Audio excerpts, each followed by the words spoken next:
I always have to see how the men took their hats off. That makes me angrier than anything. That only fire me out. The men keep their hats on. They do. Sometimes. Okay.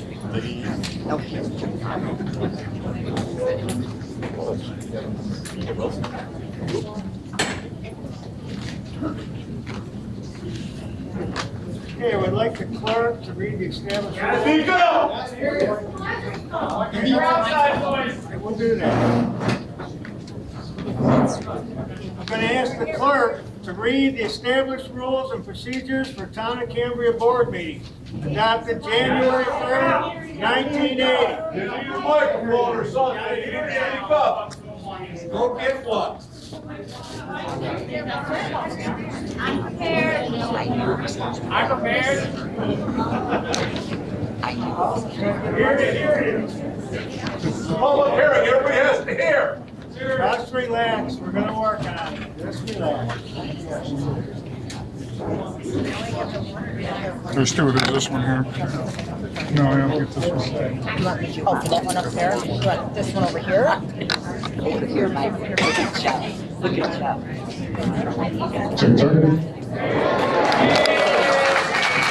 Hey, Victor, do you want this out here for people to speak? I'll leave that back here if they need to transfer out. Okay. I would like to ask the clerk to read the established rules of procedure for town board meetings adopted January 3rd, 1980. Number 1, matters to be discussed must be on the agenda. Number 2, supervisor may permit additional matters to be discussed after all matters on the agenda have been acted upon. Number 3, the supervisor may set aside the agenda to permit those in the audience to address the board. Number 4, no member of the public shall engage in any demonstration, booing, hand clapping, or otherwise disrupt the formality of the town board meetings. Number 5, no member of the public shall be permitted to address the town board unless recognized by the supervisor. In no event may any such person speak on one occasion for more than 5 minutes. Number 6, any person speaking to the town board with the consent of the supervisor shall address his or her remarks to the town board, not to other members of the audience. Number 7, any person recognized, bless you, by the supervisor shall give his name and the nature of his business briefly.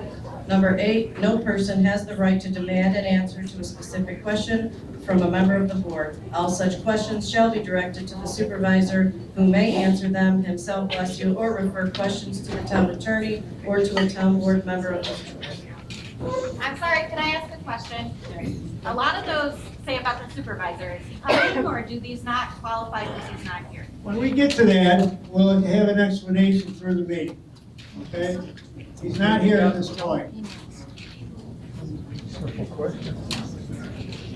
At this time, our town attorney, Abe Platt, would like to speak.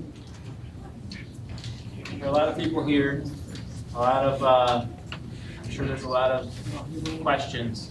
This obviously is not really a place or a setup for a back and forth, so I would like to go line by line through what's being proposed, to provide an explanation or rationale for the change, and just to give more background information on this project in general before we open the public hearing. So this is with regard to the first local law that is on the agenda, the E-code law. So, on E-code, what this was about 2 years ago, in mid-2023, the town of Cambria decided to retain general code services to do a codification of its various laws. Up until that point, the town's laws are passed sort of piecemeal, haphazardly. Local laws, ordinances, they aren't really organized. So Cambria decided to codify them, basically putting them in an organized encyclopedic form, which is what most municipalities had done probably 25 years ago. So it was a long overdue. Now speak in the microphone so people in the back can hear. Can anybody hear me? No. Everybody stand up, speak into the mic. I've got to read, so I'll do the best I can. If it starts to get wavy, just raise your hand, I'll try to do the best I can, but I'm gonna try to read too, because I'm trying to read from the actual document. So backing up, 2023, prior administration, the prior town attorney, the town planner decided to undertake this project of codifying the town's various laws, ordinances, local laws, so that it's easier for everyone to research, to find a point of law. Because without the codification, what you're left to try to go to the website or the books, and there are plenty. Each ordinance, each local law had its own animal.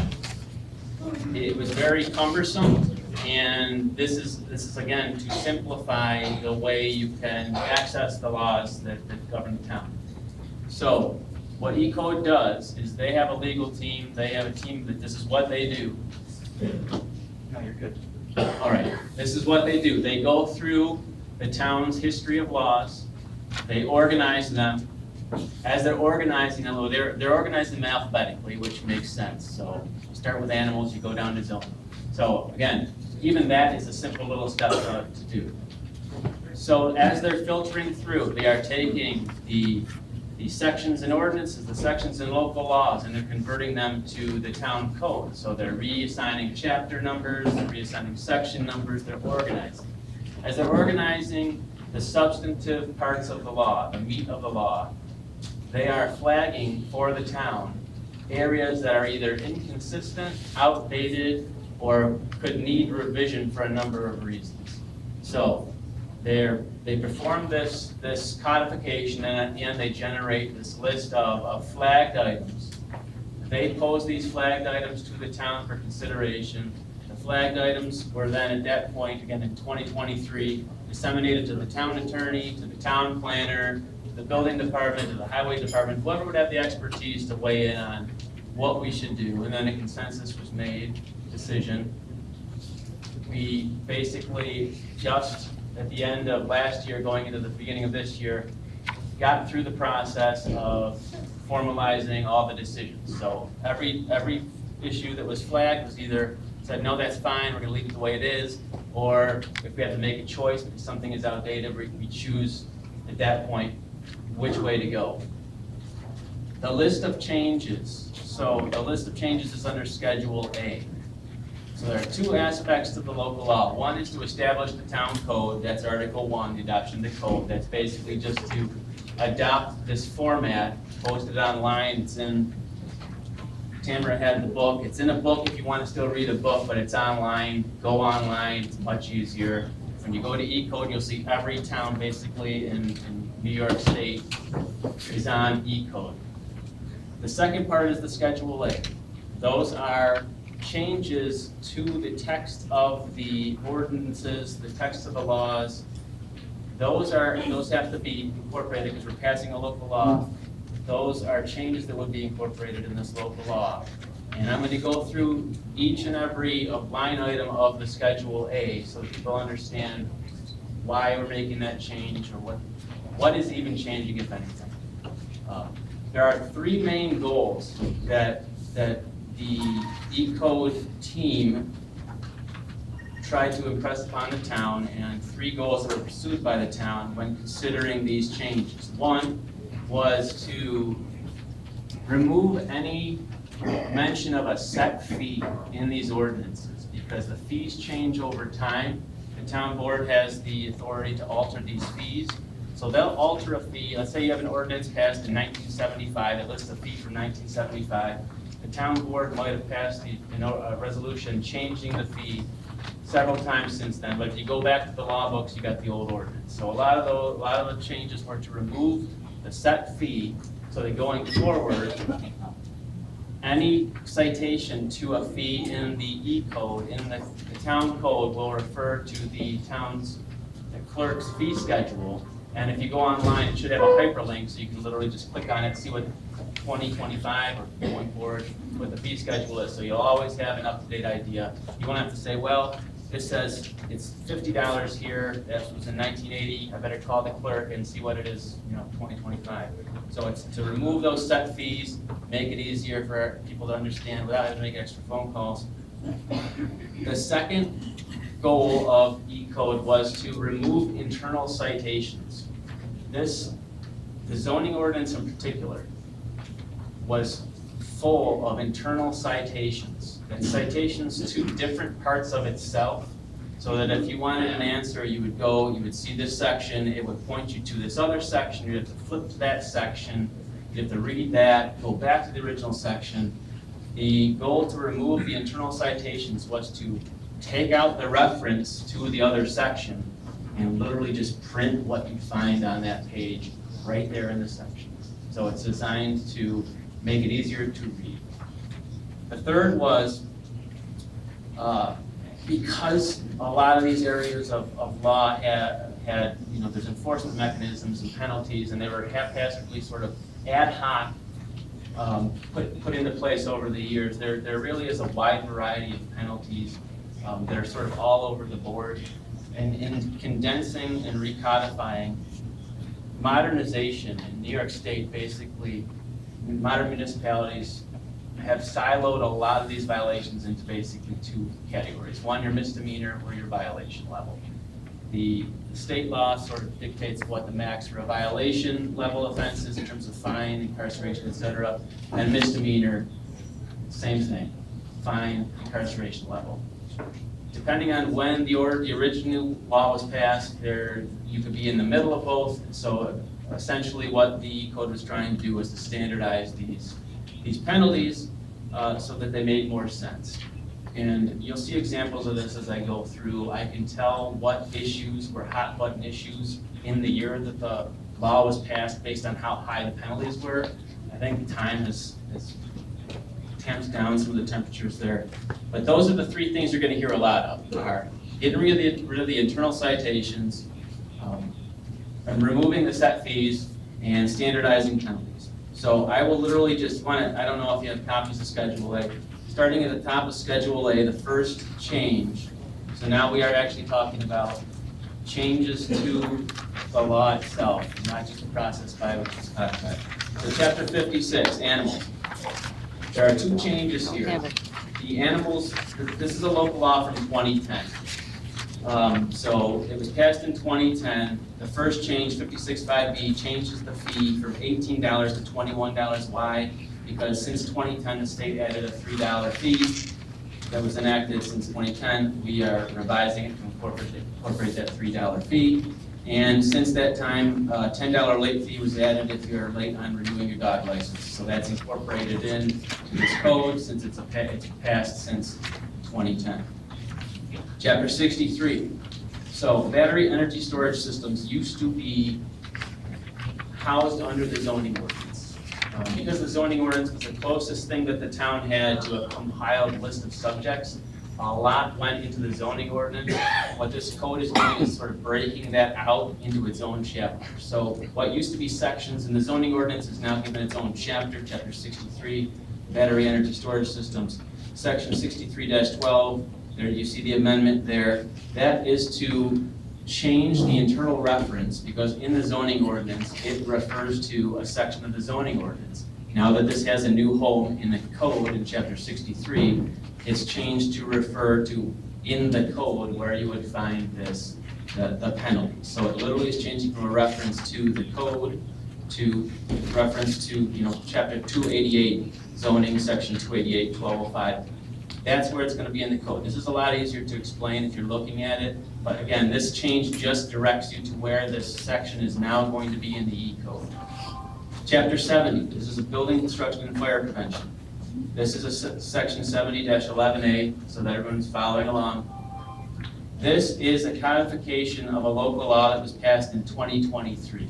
So this law here has been on the books in the town of Cambria for 2 years. The reason why it was changed in 2023 was because just before the town implemented this, the New York State Building and Fire Code made these changes. So this is a codification of the local law in 2023. building, construction, fire prevention, the code sections are now going to be broken down to chapter 70 instead of just shoehorned into the zoning ordinance, so that they're easier to identify. If you have a building code question, you go to chapter 70. The change that's being implemented here is in the local law. The 3 areas where an inspection of a public area is required. So you have the assembly area, you have the schools and colleges, and then you have the all other non-residential occupancies. In the 2023 local law, it says at least once, and then it gives a range up to 12 months. In the law, it says up to 12 months. For section 2, it says up to 12 months, and for section 3, it says up to 36 months. The only change here is that the town is deciding we're going to set it to the max. We're just going to say 12 months, 36 months, because it had a range before. They're just picking 12, 12, or 36, so that it's clear. Because if you just look at the local law, it can be anywhere up to 12 months, 36. So it's just codifying and cementing what the actual requirement is for a law that's been on the books for 2 years. Chapter 102, flood damage prevention. This is a local law from 2028. At the time it was passed in 2028, there was a set fee. 2008. And when it was passed in 2008, it was a $500 permit fee. What they're doing is you're removing that permit fee and you're just referring to the town clerk's fee schedule. You're going to hear that a lot. We're removing a fee from 17 years ago and we're just referring to the clerk. That was a lot of money back in 2008. I can't imagine what it is now. Chapter 109, freshwater wetlands. This is an interesting one because when the town implemented its freshwater wetlands protection code, it included a note from the DEC in the actual text that was enacted, and the note was instructions on how to go about the decision of making exceptions, additions, or modifications to the provision of the act. That was a note. It's like essentially stage directions. So they put the stage directions in the body of the bill. This just eliminates that note because it literally is an instruction to the town board on how to go about thinking about making an exception when the case comes to it, and it refers to the department's guidance from August 6, 1976. So it's completely unnecessary. It was stage direction, so they're taking that out because it's just confusing. That's direct to the town, not the reader. Chapter 116, games of chance. This was a 1981 ordinance. It used to refer to the New York State Racing Wagering Board. That no longer exists. They've updated their name to the New York State Gaming Commission. This amends that by updating the name. Chapter 127, mobile homes and mobile home parks. This is a 1975 ordinance. And I would imagine that in 1975 there was a lot of issues in the towns about mobile home parks because they set some pretty high penalties. But section 127-7B, we're again removing the set license fee and just providing it as a fee set by the board. 127-22A, that updates the citation because they refer to it as the fire prevention ordinance, when now that's been updated to the New York Uniform Fire Prevention and Building Code. So again, it's just updating what it's referring to. Section 127, this is reducing the penalties for a violation of this section. Back in 1975, if you violated this section, the law allows for up to a $250 fine or incarceration for 6 months or both. That's one of these areas where the penalty sort of falls in between the violation level and the misdemeanor level. New York State modern ordinances want to try to silo one into the other. This is in the middle, so basically the town is deciding to reduce that potential penalty down to the violation level, which penalties for violations in New York State are a maximum of $250 fine or 15 days in jail or both. So they're basically turning this down to the violation level. Again, it was passed in 1975. Maybe it was a bigger deal back then, but not so much anymore.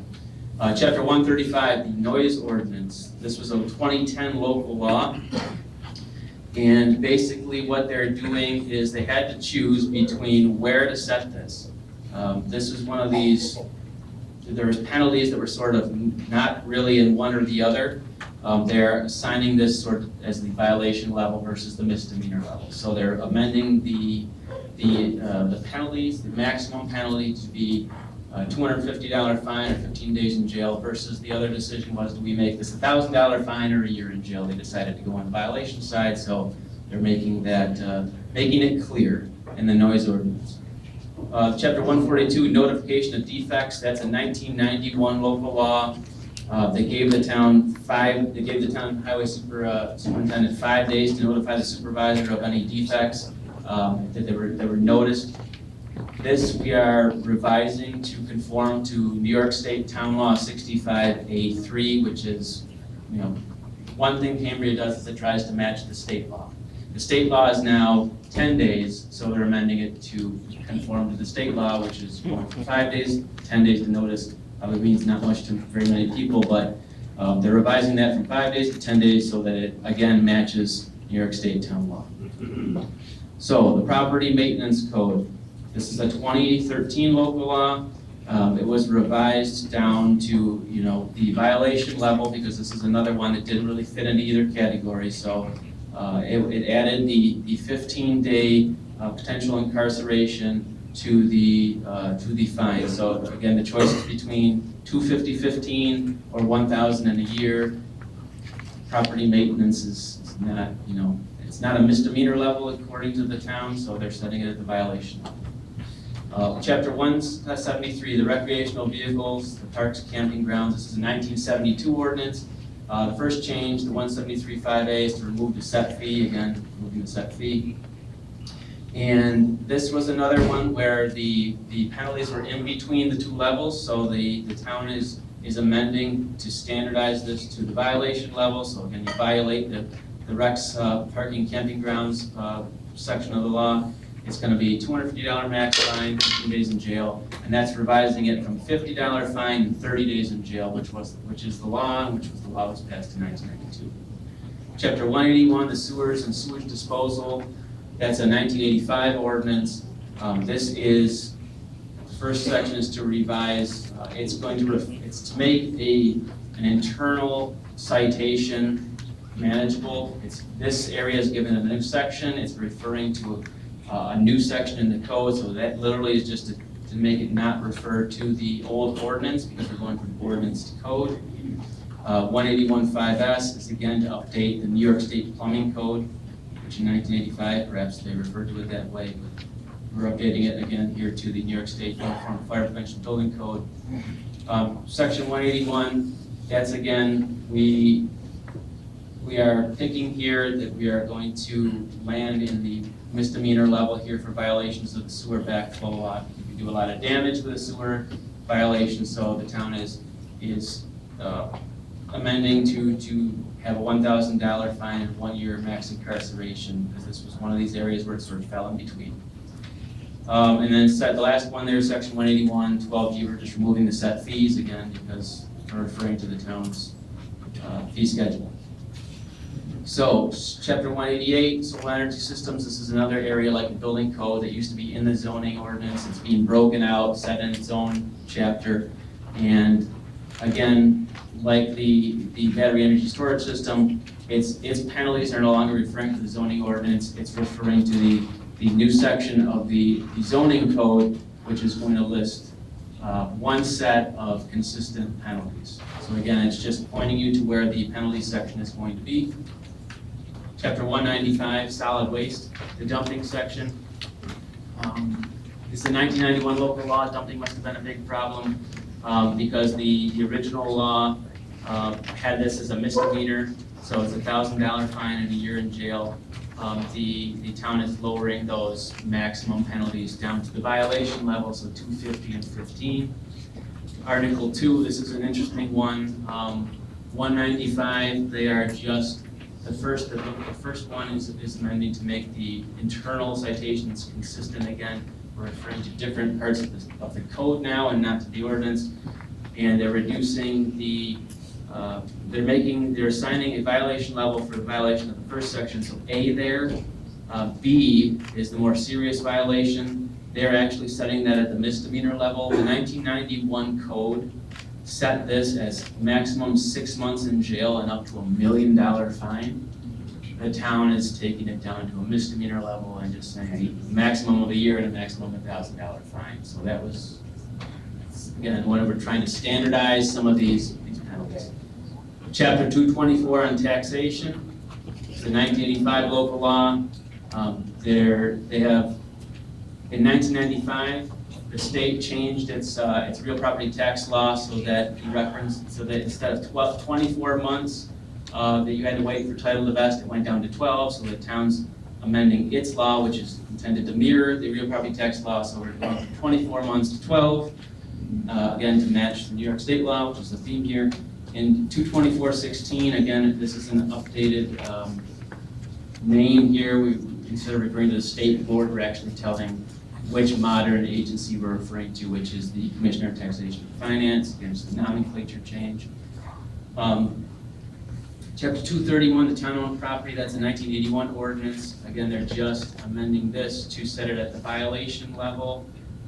It was 250 and 30, so it was previously in between the two levels. Here they're reducing the penalties, the maximum penalties down from 250 and 15 days in jail. And when I say penalties, I mean these are sentencing guidelines for a judge.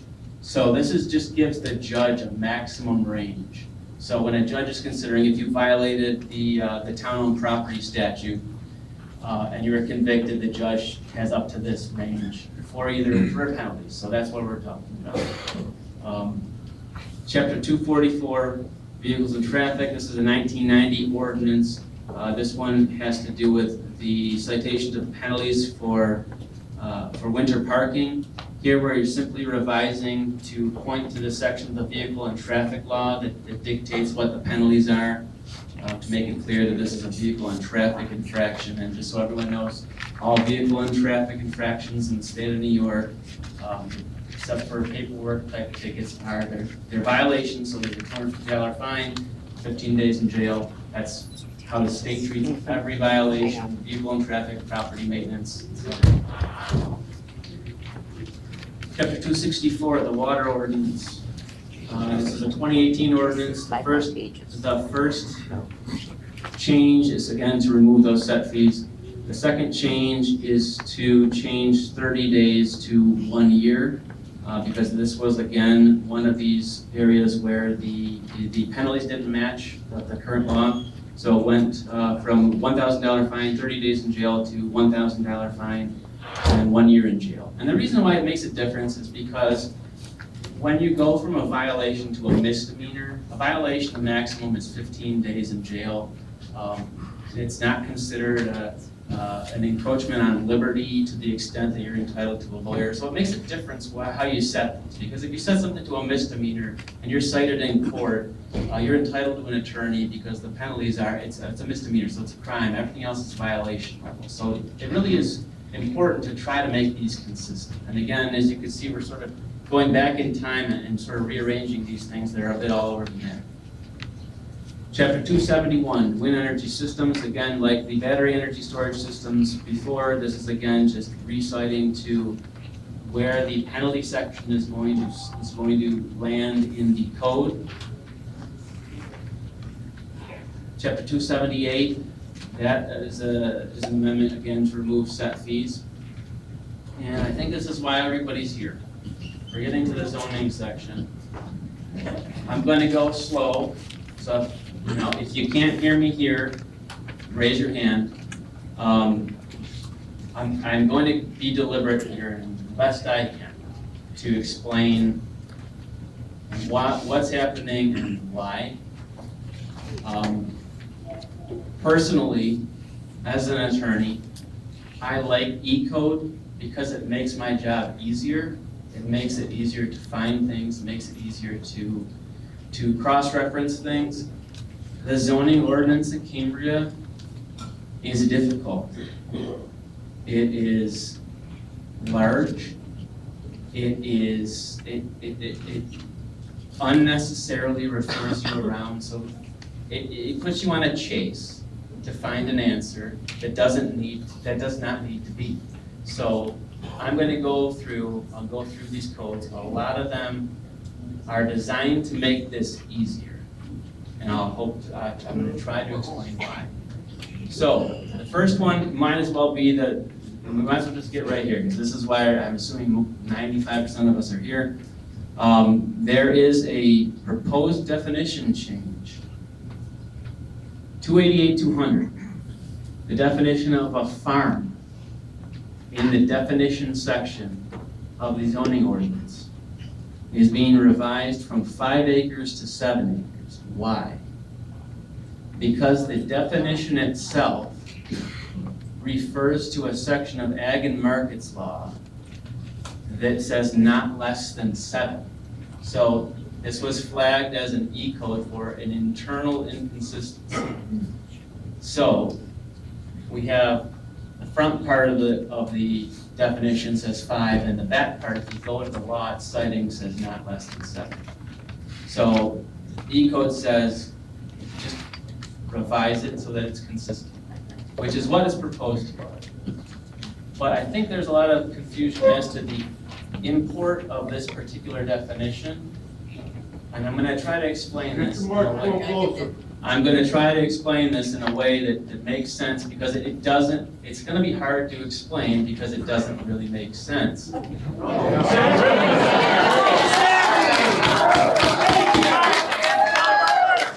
I agree. You're not gonna disrupt this meeting. I agree. You're not gonna disrupt the meeting. I don't think that there should be a definition of a farm in here, because it's irrelevant. And I'll explain why. Yes, but the definition of farm in this ordinance is meaningless. So, the definition of farm is in the definition section. The definition of farm, the word farm as a term, does not appear in any of the actual land use sections of the ordinance. So if you go to the ag district and you look at the permitted uses, it doesn't say farm. It says agricultural activity. It says animal husbandry. It says horticulture. It says agritourism, because those are what is defined in the ordinance. And just to give you, there is a reason why farm is here. I don't think it's a good reason, because it just confuses people. But I will just say this. Newfane does not have a definition of farm. There are farms in Newfane. The definition of farm. Come to order, please. The definition of farm varies from town to town to town to town, but only one municipality that I know of actually uses farm as a land use provision. That's the town of Wilson. That's why they did that. That's up to them. But the town of Lockport, the town of Royalton, Newfane, Somerset, they don't use farm, because farm is a blanket term, which is why it's here in this definition. Because this definition here refers to the agricultural assessment. The ag and market section that this refers to has to deal with how you qualify for an ag assessment, the ability to be taxed as a farm. It says 7 acres and $10,000 in sales, or if you have less than 7 acres, $50,000 in sales. But it's about an agricultural tax exemption. It's not about land use. We don't use, and again, I say we, everybody but Wilson, we don't use farm as a land use in terms of, because it's too broad.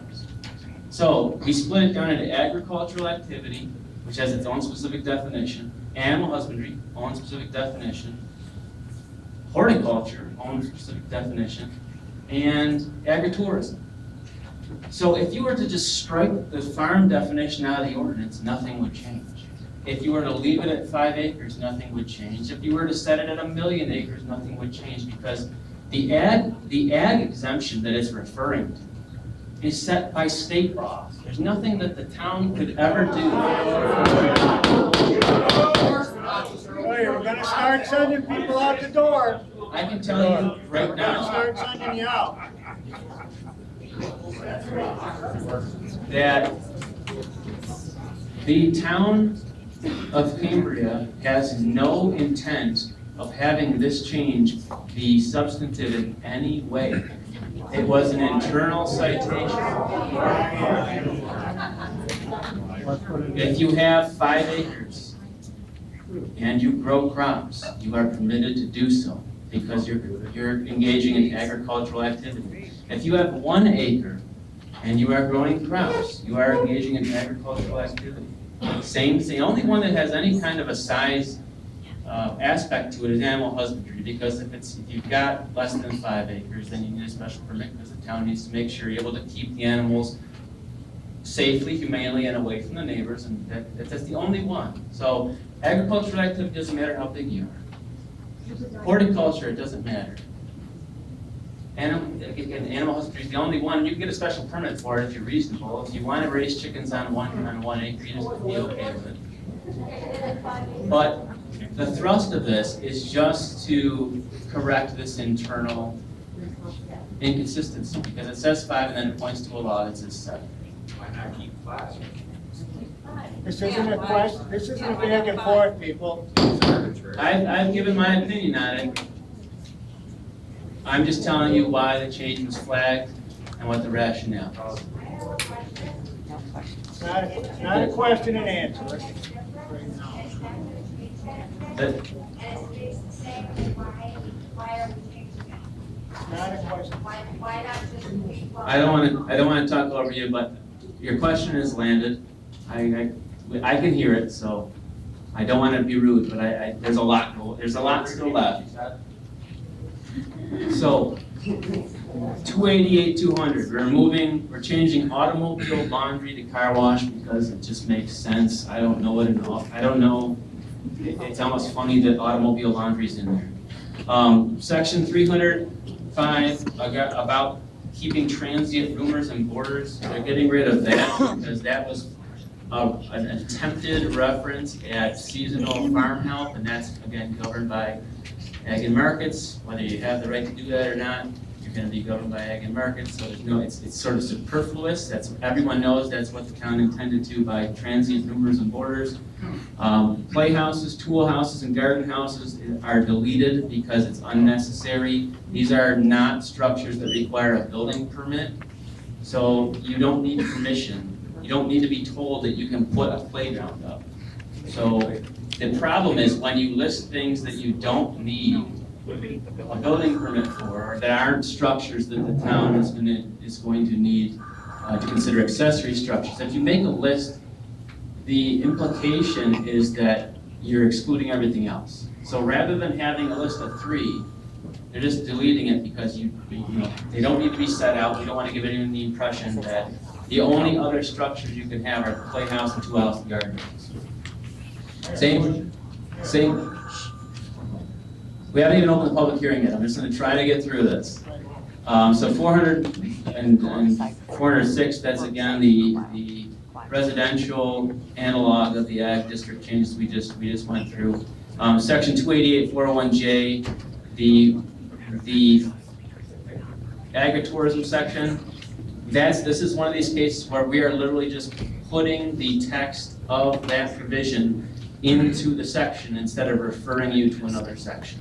So instead of pointing you to where to go, we're just going to print this paragraph for you so you can just read it right there. Same thing with section 288-500. In the medium density residential use district, it lists the permitted structures.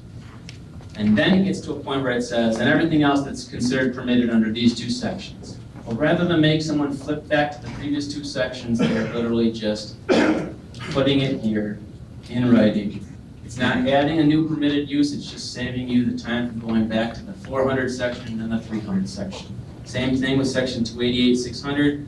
They are literally just saying, these are your specific permitted uses, rather than making you go back to the previous 2.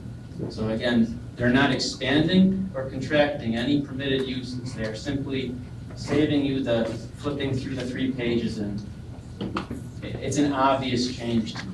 As someone who reads the ordinance and has to, it's welcome. The next one, section 288-700, same thing. Instead of referring you to other sections for permitted uses, we're just going to set them out here so that you don't have to keep going back and forth. Section 288-701. Now we're flipping and we're setting out the specific prohibited uses rather than referring to you. This law is not changing what is a prohibited use in this district. It is simply saying, instead of making you go back to see what the other prohibited uses were, we're just going to put it right here.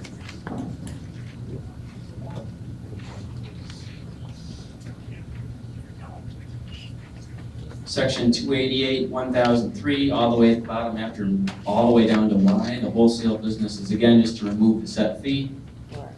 And this is a new one. This is probably the first new addition, and maybe the only new addition that's in this. They're adding a new section to 288-101D, which when someone goes to sell their house, the building department is going to now have to notify the future owner in writing within 30 days that this property has a special use permit attached to it, it's got conditions on it, heads up in case you want to continue this and renew it, because otherwise, no one tells you. You might not know that your property has a special permit. So it's a simple, send a notification to that person, let them know you're buying a piece of property that's got a land use associated with it in case they want to continue it, or in case they don't know the conditions that are on their special permit. They might realize they have a special permitted use, but they might not know what the conditions are because they weren't part of the process. That's to what get lawyers are for. I'd rather know than have to get a lawyer. I'd rather not pay, but teach their own, I guess. 288-1109. Actually, I think I skipped one. So, the next one, the 1108, this is an artifact of the Cambria zoning ordinance that needs to go. When they were talking about permanent off-street auto storage parking, they had if you go into the ordinance, you find they had a list of like every conceivable hypothetical setup you could have, businesses broken out, and each one had its own parameters. So if you had a warehouse, you had to have this many parking spaces and it had to be this orientation. And it was 3 pages long. And if you happen to want to open up that kind of building, and your lot maybe isn't going to be conducive to that particular arrangement, you're going to be in a problem. So what we're doing here is eliminating those specific parameters and just giving more discretion to the planning board to look at your property and help figure out a parking space orientation that makes sense rather than trying to shoehorn people into what at some point someone thought was appropriate for each little breakout, either business or public place, because there's a lot of them in there. Same thing in 1109.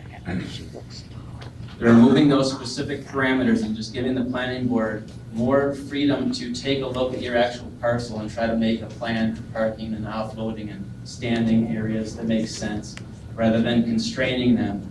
So the town basically has general parking rules and general offloading rules, and they're just referring to those instead of the specific enumerated present requirements, which could be hamstringing to somebody in reality. Section 288-1113B, again, is removing a specific fee.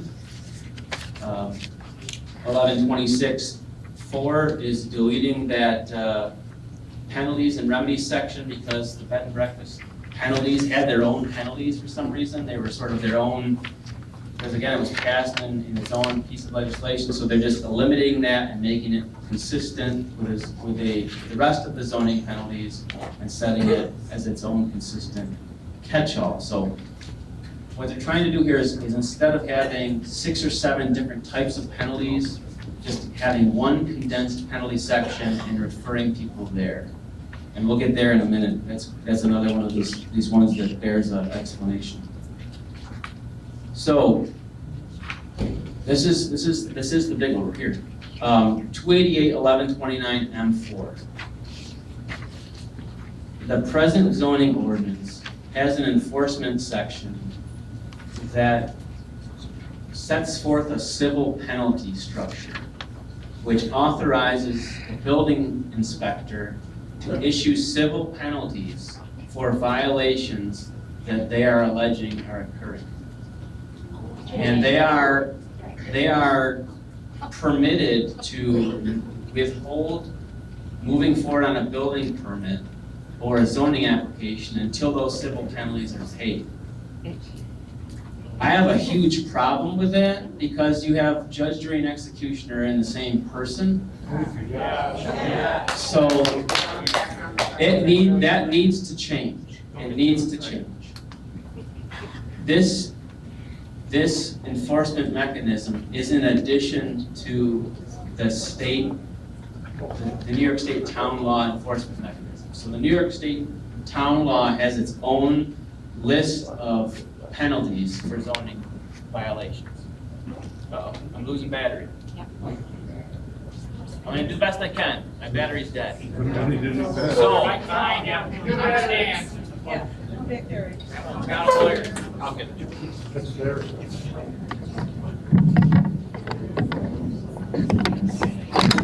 And I'm gonna just let that one go. Because you make a plan. So, New York State town law has its own basic default violation penalties enforcement mechanisms. The town is able to add on to it, which it did here with a civil penalty structure. What this is proposing is to get rid of the civil penalty structure and literally just copy and paste the New York State Town Law 268 penalties and enforcement mechanisms, to just make that clear that that's the only penalties that the town has for zoning.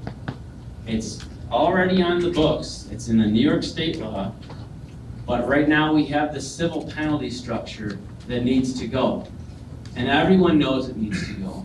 The building department knows it needs to go, which is why they've never issued a civil penalty, because they recognize that's problematic. I have never recommended one in my prosecutions for zoning because it's problematic. It needs to go. I don't know when it came into being, but it has no purpose anymore.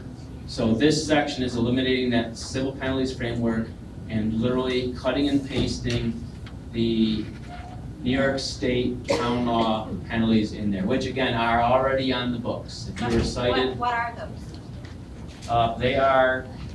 it breaks down the fines into offenses.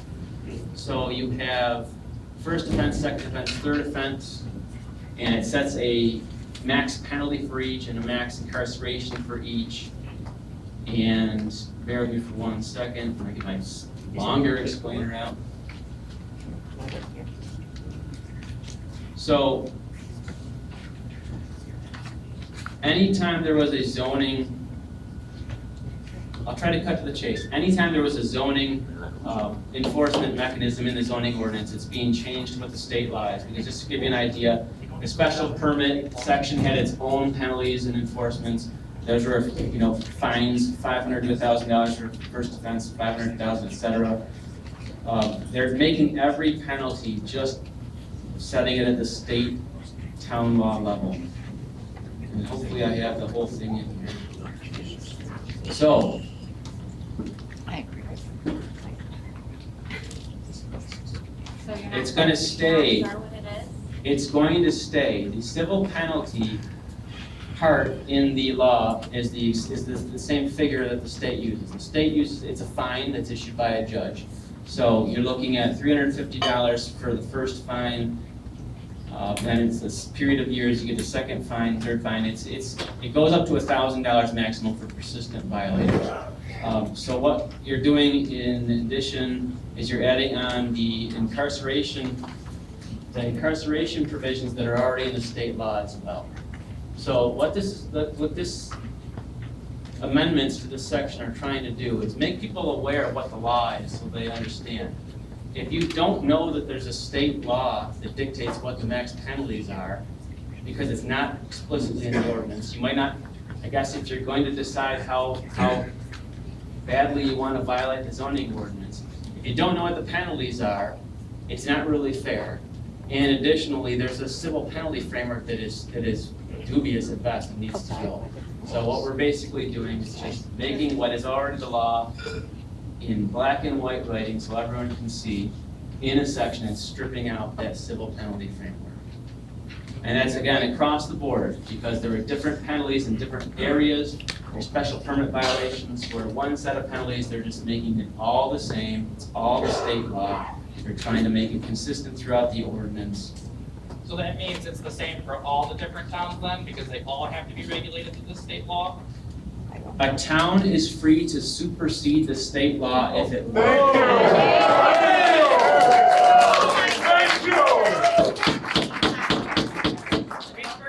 If they want to make it, if they want to have it, a The few state's do. run by socialist communists. You brought us into this.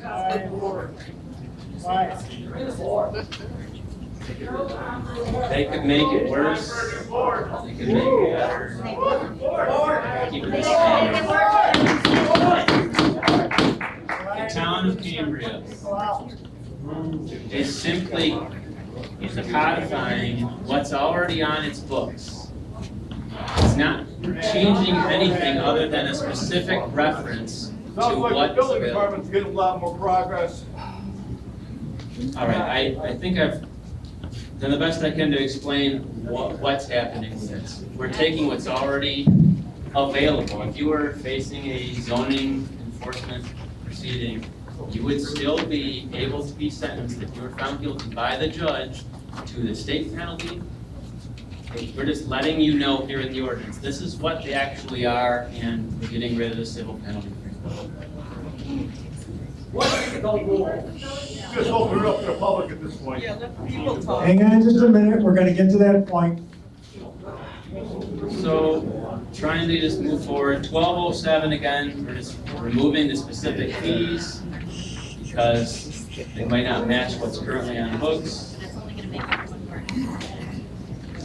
1208C2 is adding a specific and explicit reference to the general municipal law referrals that have to go out in certain cases. When you have a zoning matter, or there's a zoning law or a zoning variance that impacts the town as a whole or other municipalities, they have to get referred to the county planning board and the neighboring municipalities. It's not explicitly set forth in the ordinance, it's done anyway. We're explicitly referring to it so that I guess the applicant would know that if they have an application that's going to trigger one of these referrals, their application is going to get forwarded to the county planning board, and there's going to be referrals made to the adjoining towns to see if they have any comment. So it already happens, we're just explicitly telling you that this is happening. 288, 1300, we're just separating out the building code and putting it in its own section. I think I already got to that one.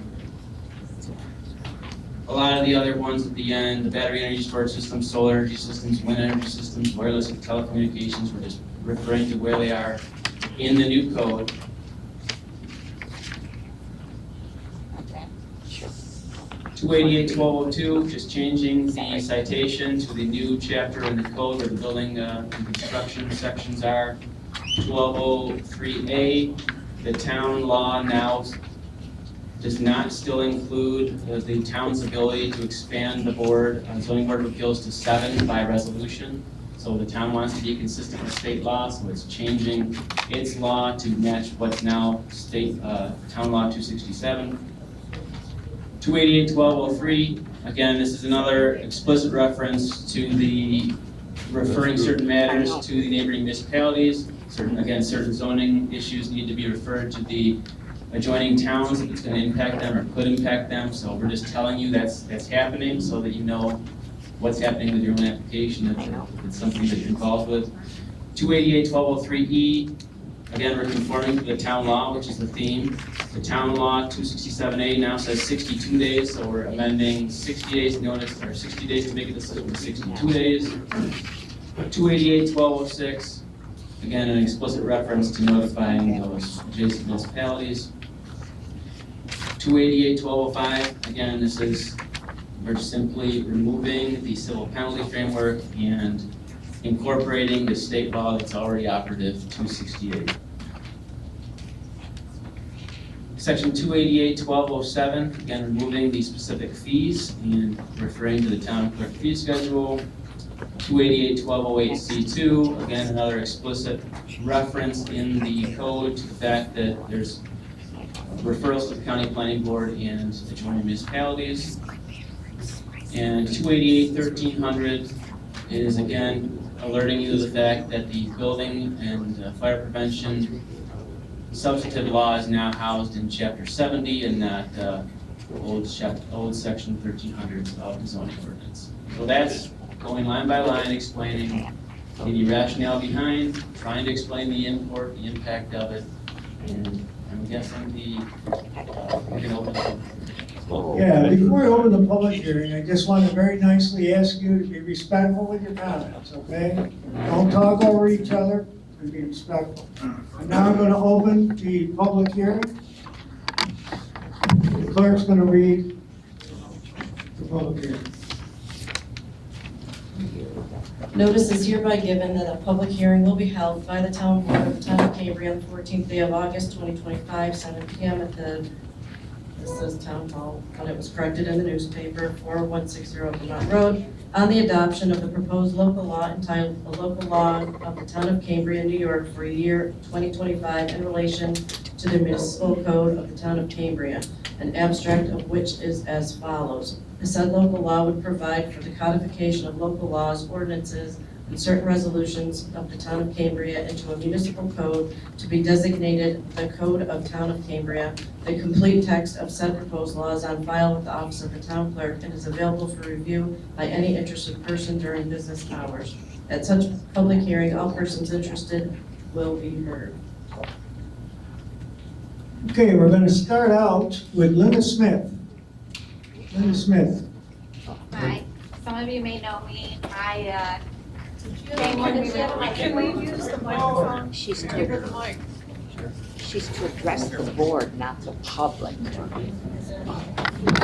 Yeah, but they're allowed to hear under public meetings law, 103.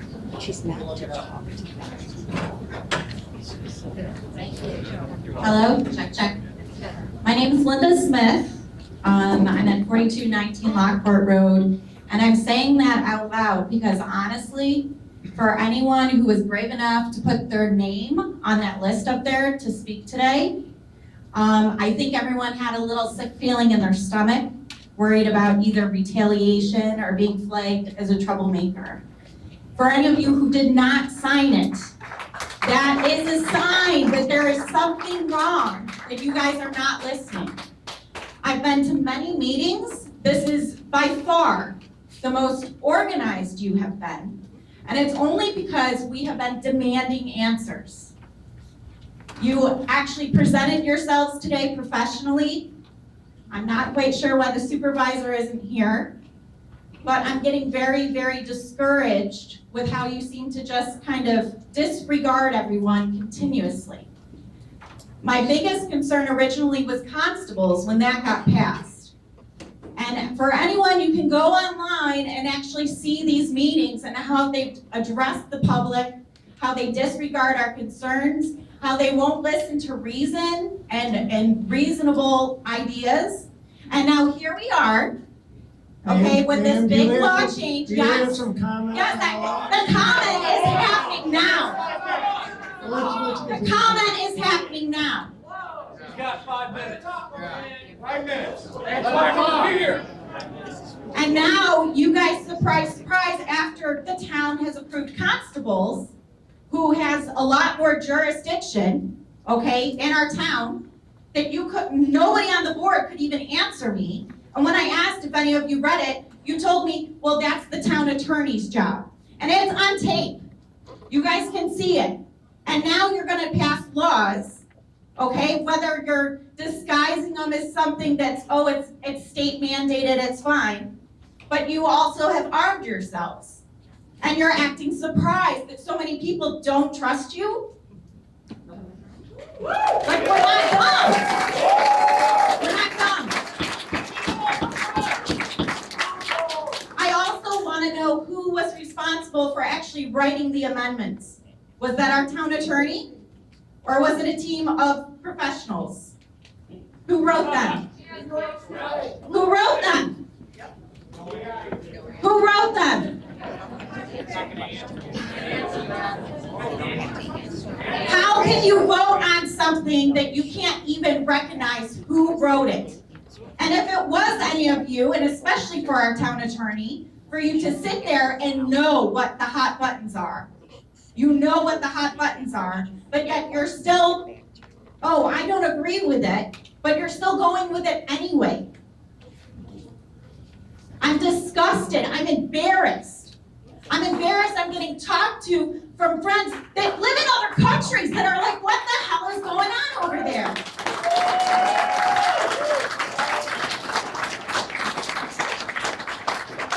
You have let us all down. You've let down generations that have been here forever and built this town. You've let down people who have moved here to do better for their families. You have failed, all of you.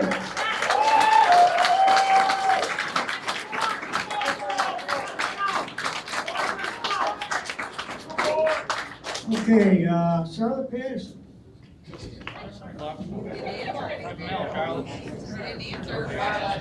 Hello, everyone. My name is Charlotte Patterson. I live at 4611 Town Line Road. I have reached out to this board prior to this meeting, and I've asked the board to delay the vote, form the comprehensive plan committee promised to the town in their own plan, and let that group, along with a sample of residents, review these laws before adoption. It does not seem that that's going to happen tonight. I also want to address the assumption that I, along with a couple other people here, are just bitter folks who tried to create change or outrage in the community just to further our political agenda, as someone put it. You did this. I just simply shared facts and allowed people to come to their own decision. Yes, some of these items in this new proposed law have been in place. And there is just a mere wording change, but now the people are seeing these laws and they're paying attention. The outrage is not about changing words. It's about the fact that a board allowed these laws to be adopted, whether it was 10 years ago or now. People are paying attention now, and they won't stop after today's meeting. This town has weaponized definitions against me in the past. Personally, I'd like to address the proposed change in our local law number 2 that would raise the definition of a farm from 5 to 7 acres. I spoke with many residents who are deeply concerned about the change, and I want to highlight both the legal and practical reasons why it should not move forward. There's no state requirement for a minimum acreage. Farms any size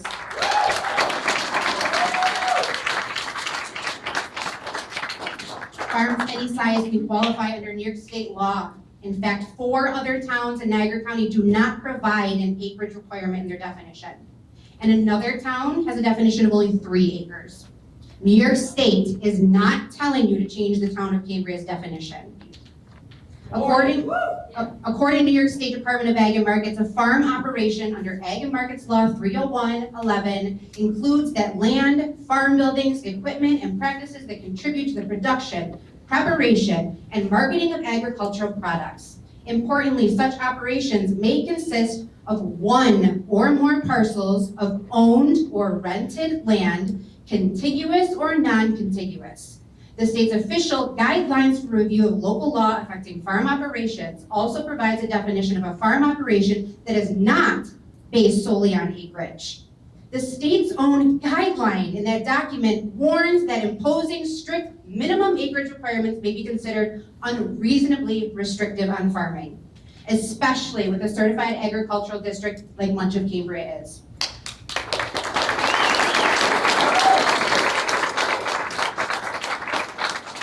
Raising the minimum from 5 acres to 7 is not required by state law, and it risks conflicting with these state provisions.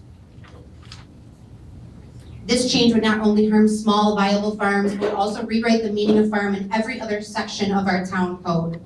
Any place where farm is mentioned, from zoning allowances to agritourism uses, would not be limited by the new 7-acre threshold. Would now be limited, I apologize. I don't think it's coincidence that this would especially be damaging to agritourism businesses like the Forsyth Tavern, which depend on the legal farm definition to host events, sell farm products, and attract visitors in a way that supports both agriculture and our local community and economy.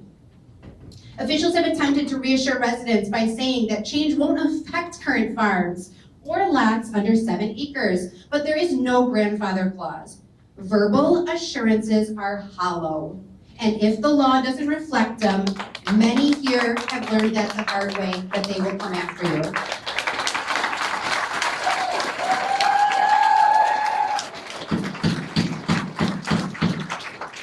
The definition of a farm impacts more than livestock allowances. It affects building permits, repairs, and property rights.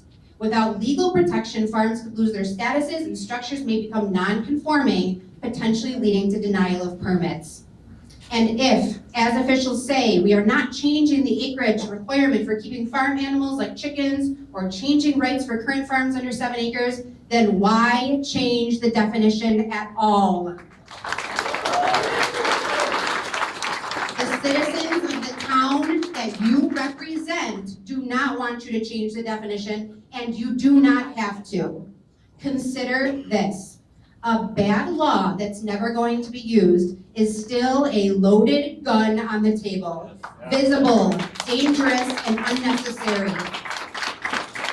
If it's truly never going to be used, it should not be there. Since we've ruled out that 7 acres is Mrs. Patterson, not a state requirement, I must ask the board, why do you believe that Cambria's law should change from 5 to 7 acres? Your 5 minutes are up.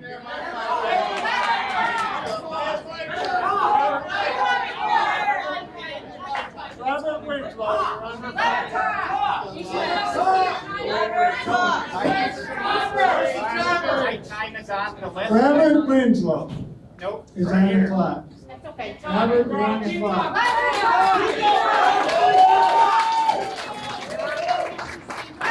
I think Robert Winslow will have the same thing to say, so I'll let him say it for 5 minutes now too, instead of just 1 for me.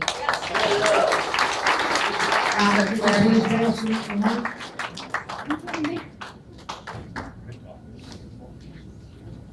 Robert, is it on? Hello? Robert Winslow, 4988 Ridge Road, Lockport, in the town of Cambria. I was lucky enough to get a variance to get horses when I only had 3 acres. Then I was lucky enough, a farmer was selling property and I bought enough, now I got 6.8 acres. And now you want to change my farming to 7 acres, which is not right. Just like the constable law where he's just going to be for the courts. Now you want him to do other things. And we had insurances that all he was going to be was for the judges. It didn't work out that way. If you change the farm acreage, you're putting a lot of people in jeopardy just because the laws are okay, you can have horses or whatever at 5 acres. That's subject to change now because it's not considered a farm if it's under 7 acres. I got tens of thousands of dollars so my wife can have horses. We're thinking we're getting another horse. What if you change the law next month that now you have to have 7 acres and I've only got 6.8? It doesn't make sense to change something that works. I bought out here so it wasn't a homeowners association. And I don't want a homeowners association. This is a beautiful town and I love it. I just want to keep it as a town. I don't want it to be Amherst. I don't want it to be Pendleton. I want it to be That's not asking a lot, right? Your jobs are tough. I couldn't do it because I can't put up with stupid. So I give you guys a lot of respect for taking this crap. But you can't change something that works. That's going to affect a lot of people down the line. And I'm really nervous about it because what Wendy as a constable is changing, so I really don't have a lot of faith that things aren't going to change in the future. That's all I got to say. I just wish you think of everybody. Thank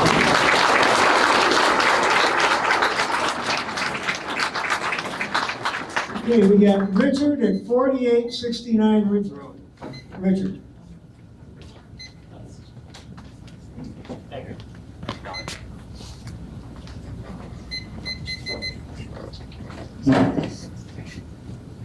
Name's Richard O'Shea, 4869 Ridge Road.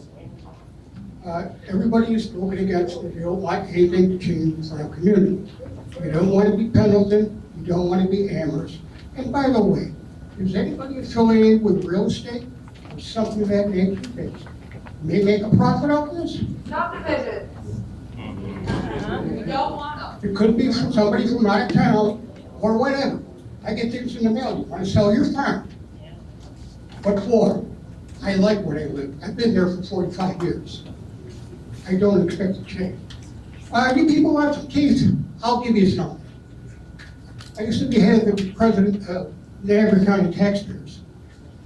There's a law. It's called Home Rule 24. We don't have a county executive. That means you have the right to vote on your salaries. Here's how you do it. You get a petition, and you have to find at the Board of Elections who voted in the last gubernatorial election in the town of Cambria. Last I heard, we had about 5,500 people. Take a third of that off for children because they don't vote. So what you do is you go around and collect. I used to do that. I'm too old to do it. You gotta do it. But you can not only vote on their salaries, you will vote also on the appointed people. That means the building inspector, that means the town attorney, that means town clerks, assessors, and whatever. You know, another thing, they say, well, it's the state's policy. I sold some acreage just to lower my taxes by $2,000. Lo and behold, a year and a half later, I get everybody got a new assessment? Ridiculous. The assessment gone up just as much as I lost when I was paying off. So, in other words, $79,000, back up again. Oh, and that, don't forget now, you got school tax, and they want their piece of tax. And by the way, did you know that also that the school tax should go back to the last time that you put it on, you pass it on the ballot? Okay, permissive referendum, as if you voted, as if you voted that time themselves. Well, guess what? You casted your vote. But there's enough people here that are finally saying about Home Rule 24. I did it in the county, did a number on the county attorney. He was both the Democratic Party leader and the attorney, conflict of interest. So if you want to hold your feet accountable, use Home Rule 24. All you have to do is get people to sign it, but you got to explain it. I took on the county. The town should be damn easy.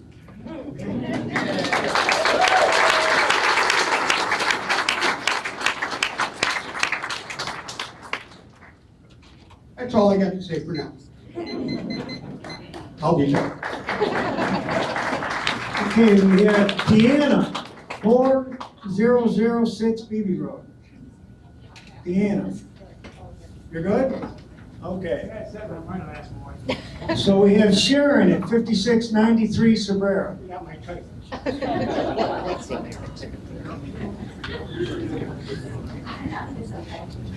She said she's good. Don't try. They have explained what it is. So I wanted to talk again, as I talk every town board meeting, to which in the past 6 years that I have lived here, I have been to probably 90% of them. For those of you who know me, you know that I have been very active in the fight against the industrial solar project. That's been proposed. And again, I have a true appreciation for the farmers. I am a city girl who moved here because my husband and I followed our daughter and her husband and our grandchildren here, and we just love it. With that appreciation, I need to say, our group has, the bottom line is we too want to preserve farmland, okay? And that's really the reason why we formed the group against the solar. I truly wish we could have seen you all in the past 6 years, okay? We had meetings, we had fundraisers. Again, being a part of the community and this wonderful town of Cambria involves a lot of things. So I thank you for your time.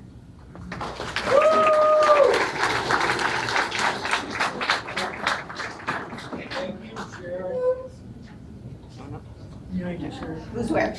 Oh. We have Roseanne at 4500 Lower Mountain Road.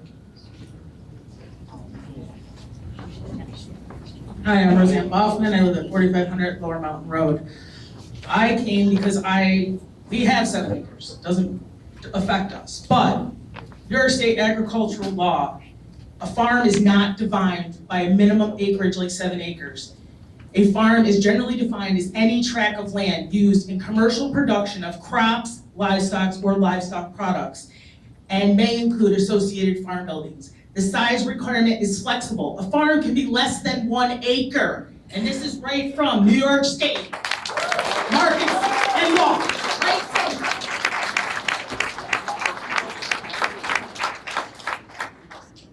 And I guess the next part I have a problem with is your zoning laws, okay? You're here and you're saying no other municipality around here has any type of imprisonment for a violation of a zoning law, okay? Not Pendleton, not Barker, not Newfane.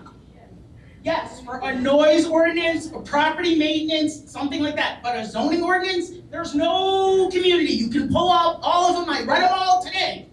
Not one of them are you going to jail for a zoning.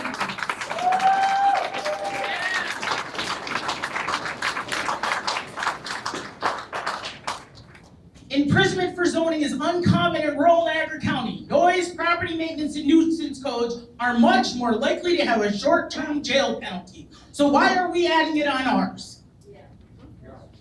That's all I got to say. I don't have 5 minutes for it. That's all I got to say.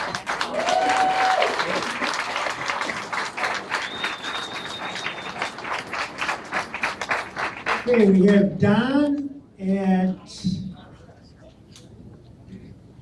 3933 Lower Mountain Road. Don. Can I speak as my brother? Sure.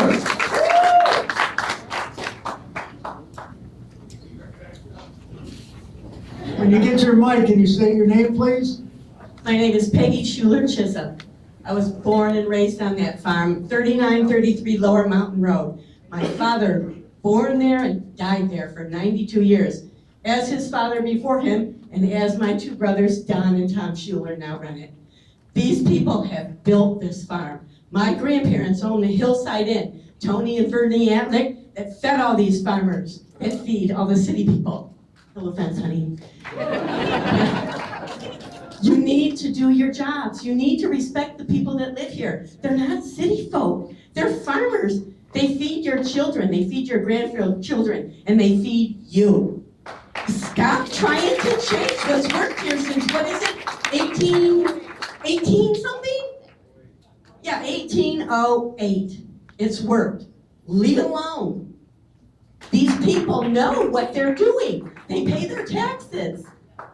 They own land, and it doesn't matter if it's 1/3 of an acre or 150 something like my family is lucky enough to have. Leave them alone.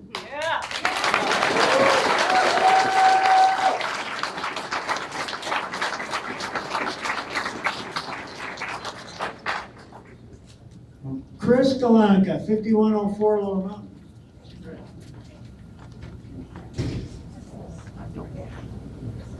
Chris? She's right here. She asked me to speak for her. I'm a relative. Okay, can you give me your name, please? Susan Walcott. I live on Plank Road. And I think the main thing is, I'm surprised all of you people that are on the board that voted for this, looking at all these people that are so concerned about it, why don't you guys say to yourselves, this is not a good idea. I think that we should go back to what we had originally.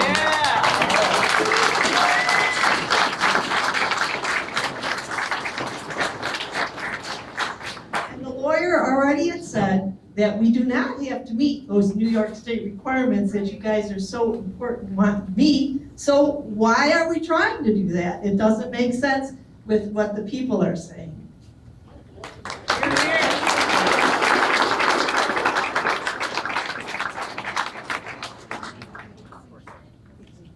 Okay, I'm having a little trouble with this one. I could be Michaela or Michael at 2633 Youngstown Lockport.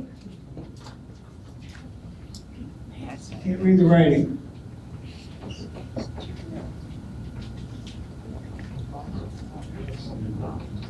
Go to the next one. MIC.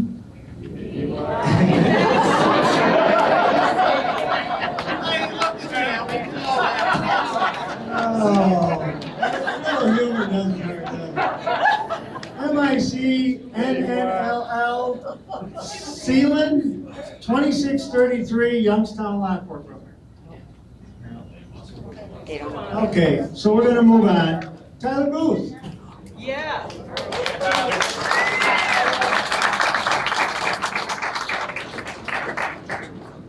All right, so Tyler Booth, I think everyone here knows me. I'm the owner of the Forest Tavern by need, not by choice.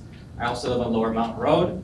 So I've sat through all this. I know you all hate me or aren't gonna listen to me, but my takeaway is it sounds like you had someone who does not live in our town interpret our laws and then tell you what they meant again.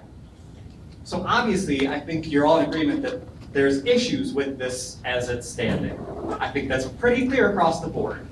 So what I think everyone is recommending is that we take a step back, maybe get a board together with community members, maybe get everyone in one room and hash out our laws and make them something that works for our town. I was asking for a lot. I know you've already put 2 or 3 years into this process, but the problem is you did that privately. You did not include anyone from the community in this process. And that's a completely new issue. And a lot of this, it might be okay if the community trusted you. That's the world of difference here. Last meeting, the community came together and called upon the town board for accountability. We made it very clear that we do not trust this town. And that is the biggest issue on why we're not trusting you with these powers. Yes, you might promise you'll never use them, but let me tell you, I can tell you that people will. If it's not you, someone else after you. And in that, I'm going to tell a brief story that I think you've all forgotten and that I don't talk about often. But in 2021, I was accused by James McCann of building a bathroom on the second floor of my building because I had asked for a permit to build an ADA accessible bathroom in my basement. He denied me flat out and refused to give me the denial letter that I could appeal, just to be a dick. He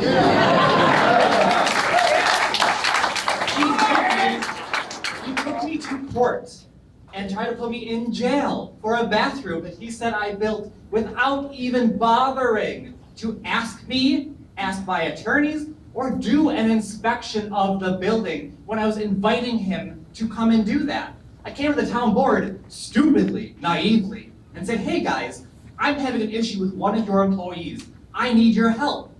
And you all ran me through the mud about it, made me your victim.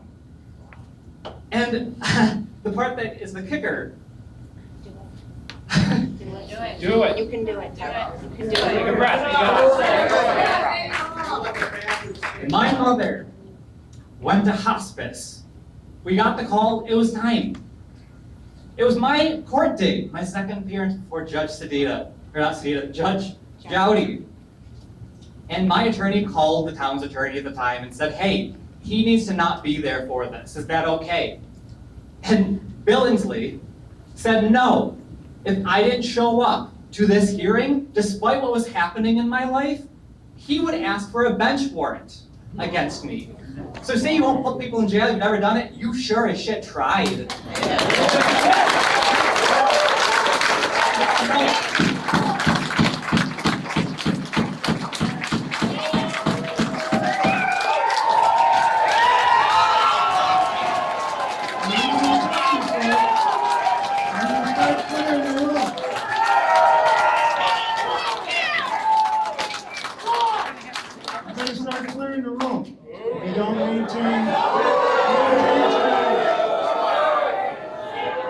Meeting to order, please. Hey, we got some more good news coming up, so we just gotta keep it down till then. So I never got an apology for any of that, but to be honest, that is time that I will never get back. She's dead. She died. I was in your courtroom because of James McCann lying, and you all knew it. I came to you beforehand, after you all knew it, and you allowed it to happen. So trust is gone. There's no trust here. You need to work hard to get this town to trust any of you or your processes. And yes, you have a new attorney. Awesome. I was not protected then, and I don't think I'm getting any insurances that I or anyone in this community is protected now. You have built a system with a billing department designed to target people. You don't like them, you target them. So every single law has been weaponized against us. So until you can write these laws to ensure that everyone's interpretations are the same, you don't have any laws here.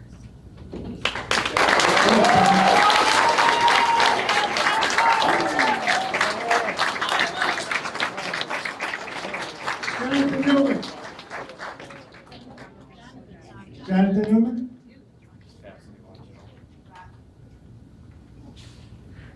I just would like to add on that. Last meeting that we were at, we were reassured 7 times that we were going to hold a meeting with your building department, and that never came to fruition. And this board. And this board tonight. We were reassured 7 times that we were going to meet with them and discuss issues regarding the building department. Did it happen? No. Why? I can take the mic back. My time is up. The secret is they said that they could not coordinate the 2 of them in a meeting with their schedule, and it would be a conflict for them to meet with us.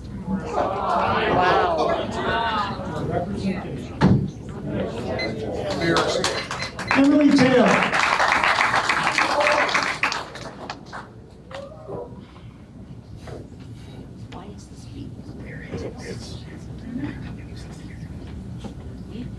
Let me back up. All right, I live at 5266. Been a few years since we've seen each other. Luis, we're very much neighbors. Oh, sorry. Live at 5266 Bear Road. Moved in a couple years ago, 6-ish. I live down the road from Luis. I've talked to her husband before, tried to buy land so we could do fun things at our house for our kids. We were told that was not possible by her husband. Sorry, I'm getting nervous talking in front of people. You're okay. Oh, We're all here with you. Yeah. I grew up in Barker. She grew up in Barker, she said. We had horses, chickens, anything you wanted. I brought my kids out here so we could live a good life. I get constantly harassed by my neighbor. He calls the town, and what happens? I get served by you guys. Threatened to be taken to jail. Have to go to court and prove myself that I'm not running a business out of my house when your local tree company that everybody knows drops logs in my driveway. Nobody called me. Nobody showed up at my house. I had a stranger walk into my backyard and serve me paperwork to come to court. Why? Because Park Hill dropped logs in my driveway for my wood-burning stove to heat my house. And then when I explained that to the town, they said, we have to check and see if you got a permit to have a wood-burning stove in your house that was built at the same.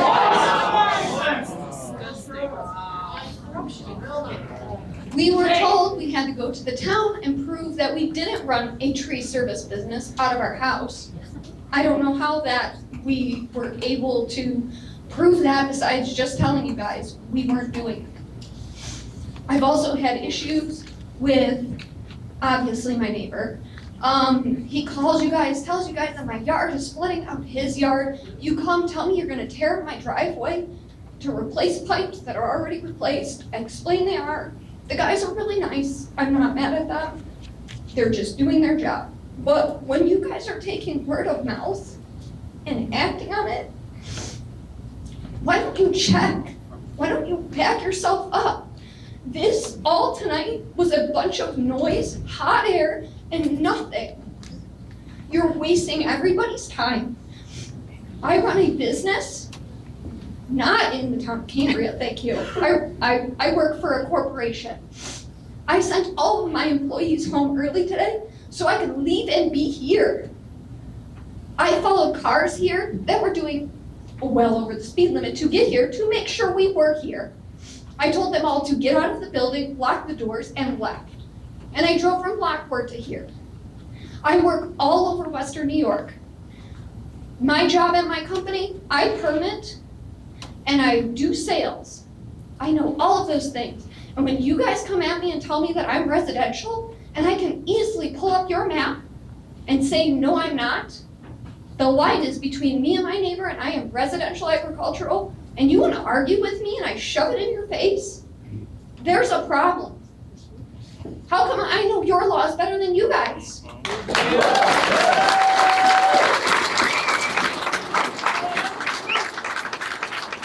It's frustrating, annoying. It's a waste of my time. I have 3 children at home. I don't look like it. I hear that all the time. I have a 14-year-old. She's going to high school. And I have to tell her, don't worry about the neighbor that wants to stand on the property line and stare at you and watch you outside with the dogs, because then he calls you guys and tells you, my dogs are running at large. And what do I get? Letters in the mail that I'm gonna be fined. I mean, do you guys back up anything? Do you check? Because when my kid tells me another kid did something, I go and check instead of punishing my children. I mean, you guys are the parents of the town, correct? That's what you should be doing. Taking care of your kids. And they're all really mad. I just don't seem to understand why you need to change something that doesn't need to be changed. Because there are plenty of people that don't get permits from you guys. Thank you. Time's up. Clearly, I couldn't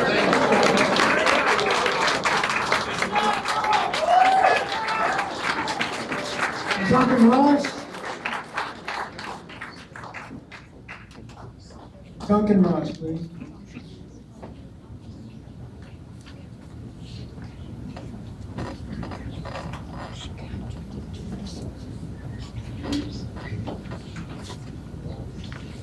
Duncan Ross. My wife and I own Arrowhead Spring Vineyards on Town Line Road.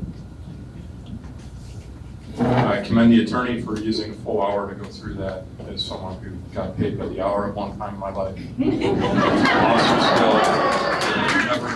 Never go. Mike closer. Thank you. Yes. Thank you. First comment is you spent a lot of time and a lot of money going through this with the zoning, and you didn't ask if any of these laws really made any sense, if they still make sense. The new regs really read like a draft with a lot of errors. There's some omissions.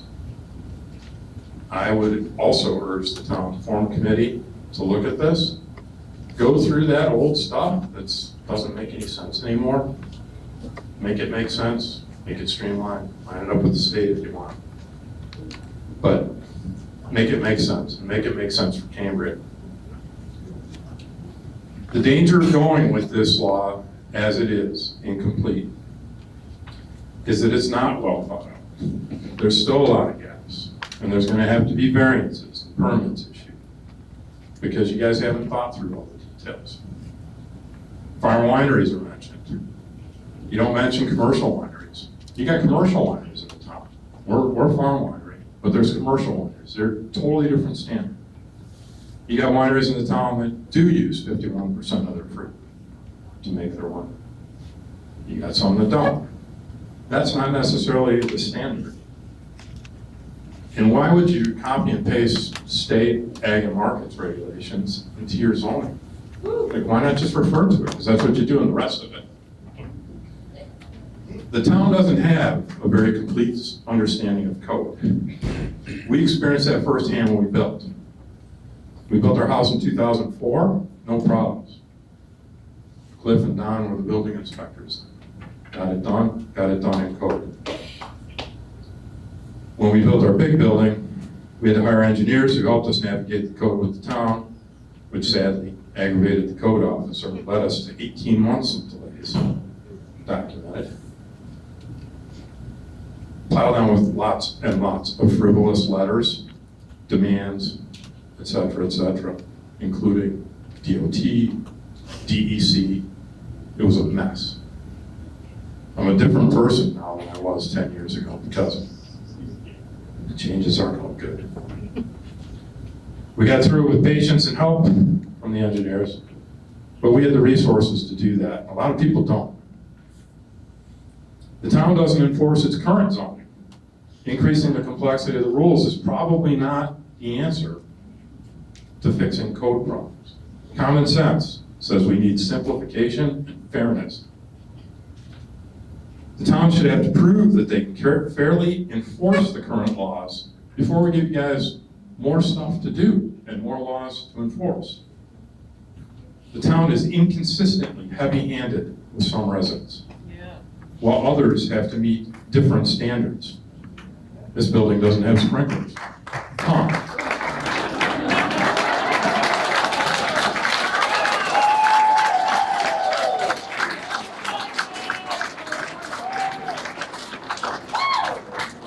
Looking at the taverns issues, it appears that other businesses in town are able to operate without meeting those standards, including some wineries.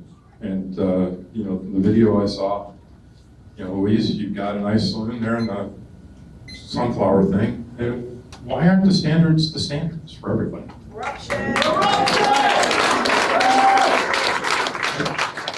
I don't think it's corrupt.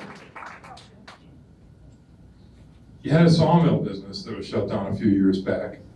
And you still got a few people running a sawmill here. Why shut down one and leave others? Like, what's going on? None of these were permitted, some are allowed.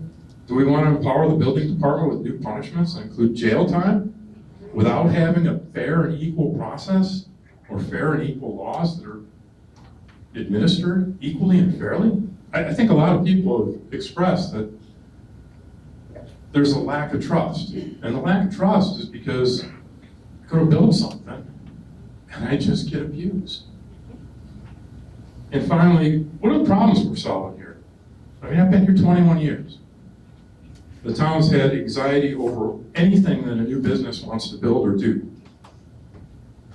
And they think of all these scenarios that may or may not happen and often don't. And then we jump through hoops. And we constantly jump through hoop after hoop after hoop.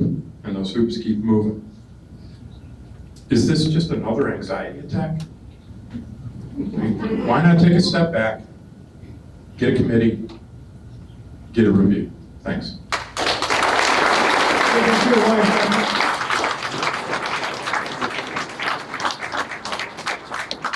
Robin Ross.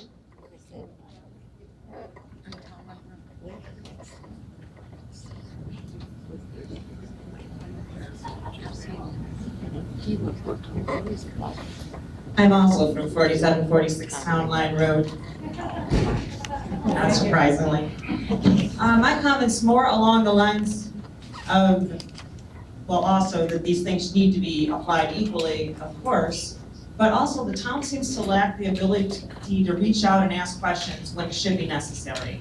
And the cease and desist letters are something that I'm thinking of, having received more than one myself.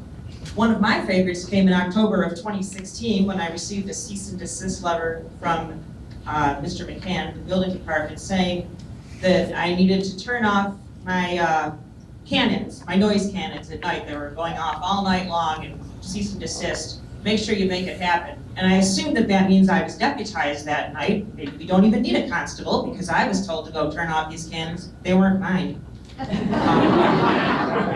So rather than reach out and ask me, and then I had a sheriff show up at about 11 o'clock, I was kind of glad. I mean, it wasn't my cannon still going off, and that sheriff did the sensible thing. He waited with me. We took a walk, me and my jammies, him in his nice uniform, to the corner of my farm in the dark, and then he could hear that the cannon was not on my property or near it, and the issue resolved with him. Didn't stop the cease and desist from the town.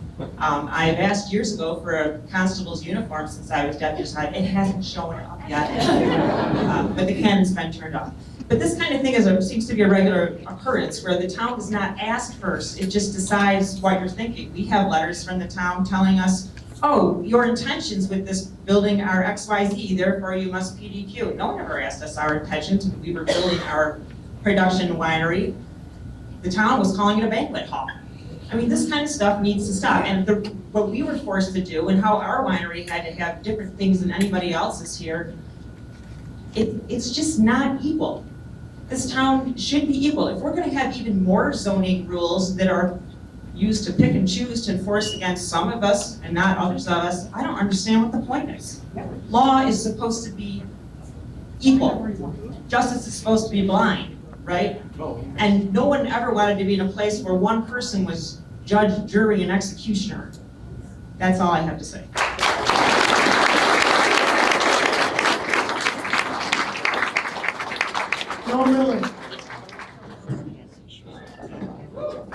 Hey, thanks for coming out. I appreciate it.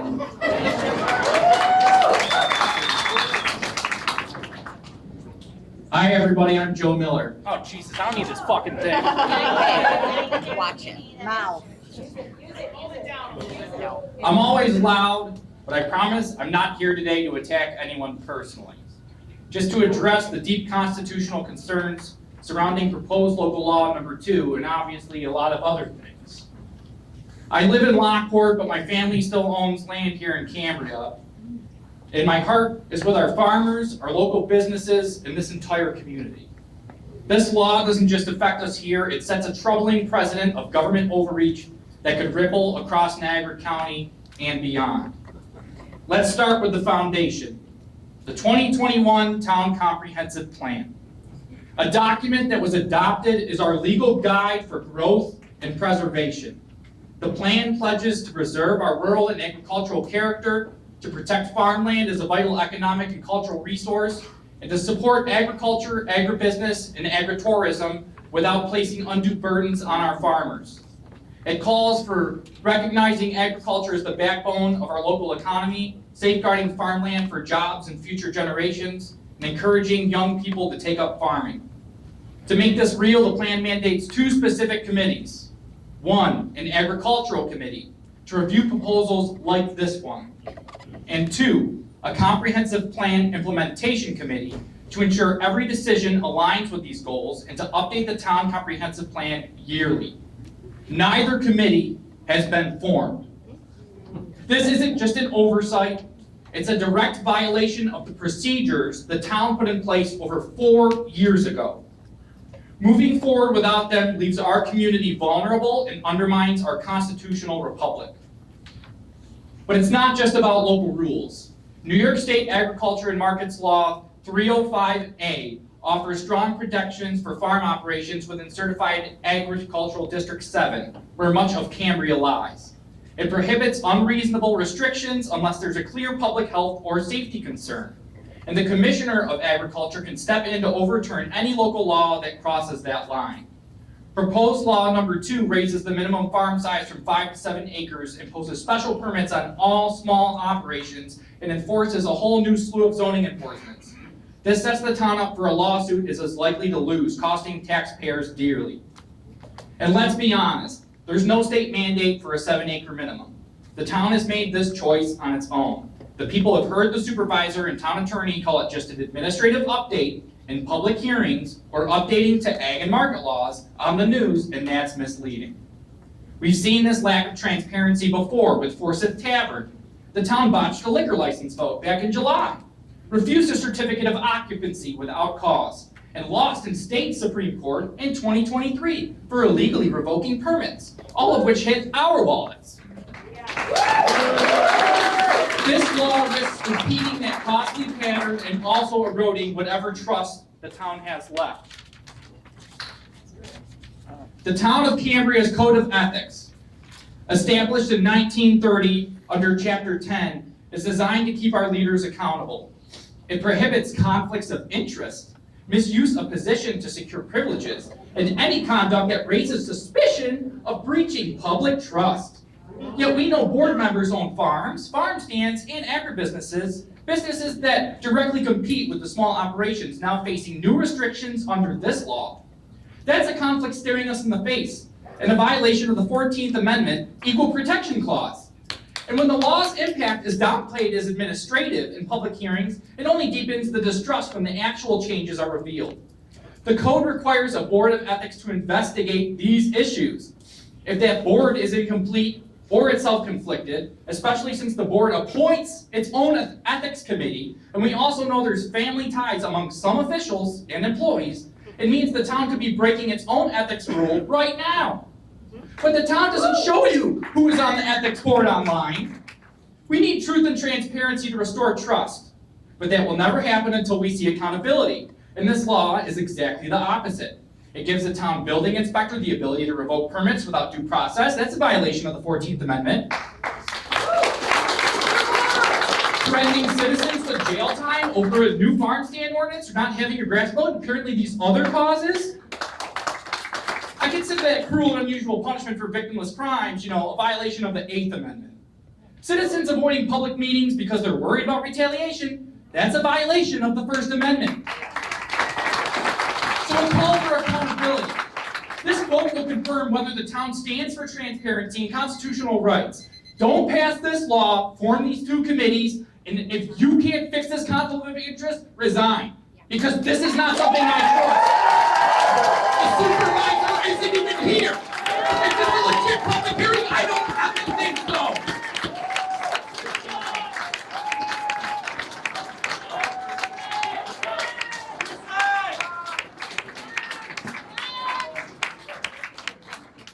Mary Brenzel, please. Thank you. It's great to see such a huge crowd here tonight. This is awesome. I came here from the city of North Tonawanda to have a better life. And I don't like living here right now. I'm going to be honest with you. I don't. I'm ashamed of what's happening. But in any event, under the guise that this local law is only instituting some administrative actions, AKA putting them in E-codes, in reality it is much more than that. Changes to the code have the potential to affect every resident and taxpayer in this town. You had to have known that this was going to be a big deal. Perhaps it would have been beneficial for each of you to have scheduled office hours at Town Hall on different days at different times so that residents could go to Town Hall and actually find someone there that we could talk to. I believe that there are too many additions and changes to this code which have not been thought through. There are also errors. I think that it would be in everyone's best interest to have a committee formed consisting of citizens across a wide range of demographics and occupations and members of the town board. That committee should be able to make the necessary corrections to this code. A delay to vote, I believe, is warranted in this case. One such area for further scrutiny is the area of penalties for violations. This new law gives the building department policing power. Is this really what you want them to spend their time on? Is this really what you think that taxpayer-funded salary should pay for? This is not what they should be doing. Looking for slip-ups by residents and business owners in order to punish them should not be their main responsibilities. They should be working to educate the public on building codes, not persecuting them for their mistakes. This department used to be run by men who showed compassion for the residents. They did their jobs with common sense. Duncan referenced Cliff Birch and Don, who were in the building department when I built my house. They were wonderful men. But this building department is no longer like that. What is the process for assessment of penalties? Is this process defined anywhere in the town code?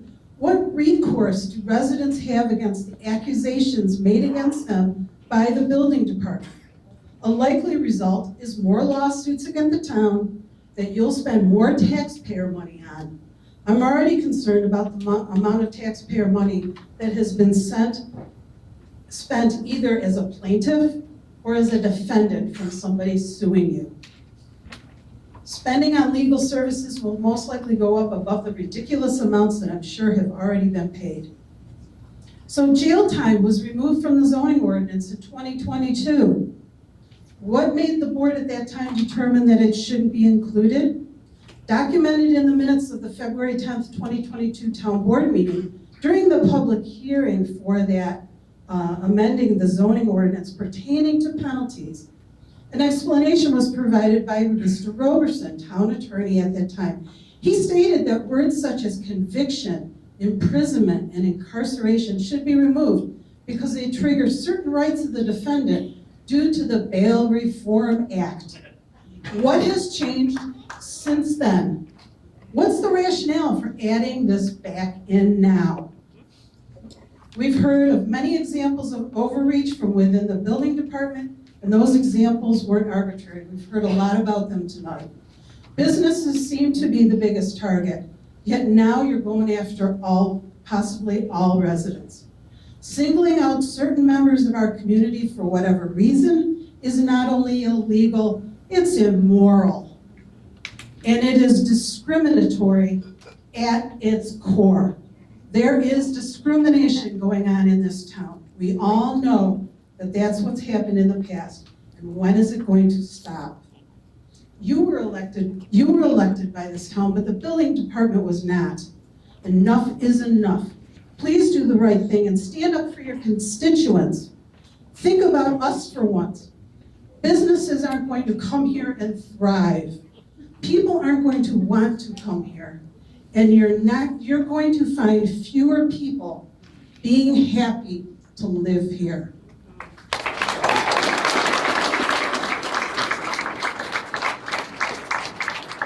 David Edbauer.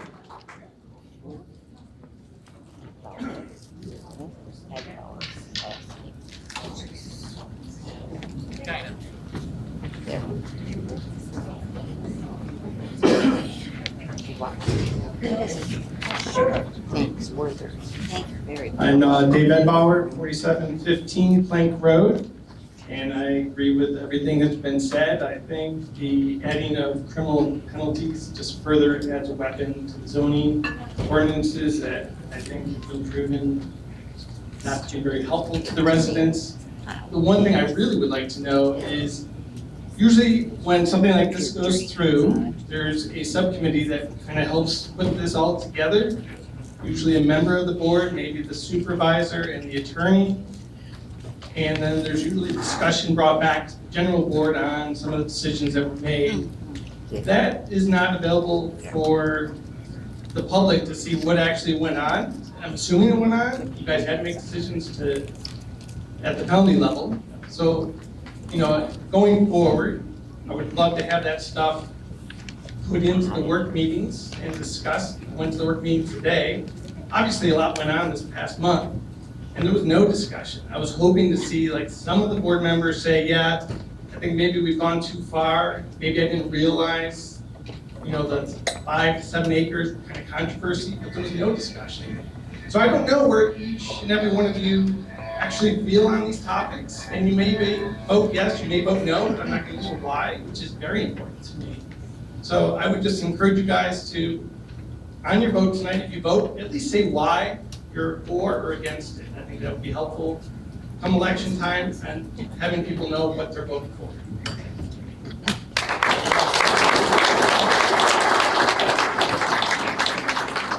Jonathan Kraft.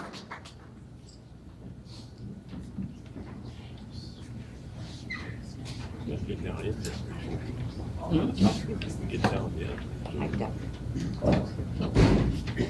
Jonathan Kraft.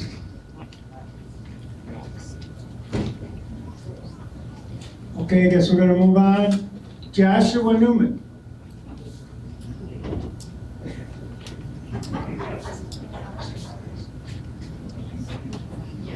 Thank you.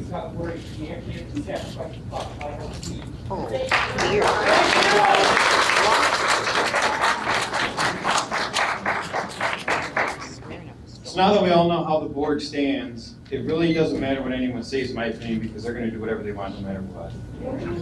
Unless the board changes, they're gonna do whatever they want. We all know that, it's been going on for years. So my opinion would be an eye for an eye. Let's find out what businesses these people own, whether it's the Sunflowers or any other business, or our homework, and shut them down. Let's protest their business and shut them down. Spread the word. Sunflowers, what's that? Yeah, but if we don't show up to the Sunflowers. Now listen, we're not going to attack. I got the microphone, you don't. Listen. So it's our turn to shut down their businesses and let's do the homework. We're not going to attack people by name. We're not going to attack people who's out.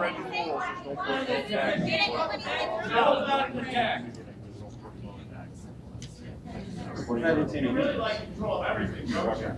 Yeah, but if I reference them, I didn't see them. All right. Don't say their name. So in general, we all know what to do now.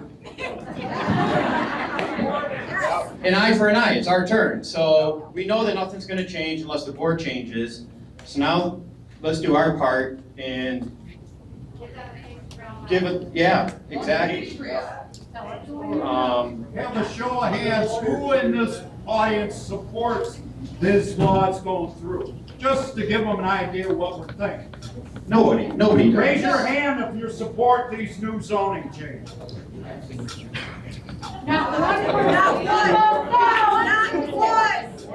But standing up on the board and knowing that you are not allowed to enter any of these businesses in Cambria has to be a rude awakening, knowing where you stand in this community and the people that you're supposed to be representing.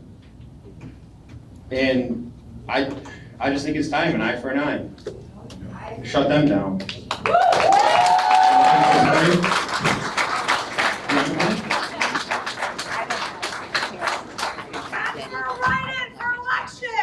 Okay, is there anybody that wants to speak that hasn't spoken? Yes.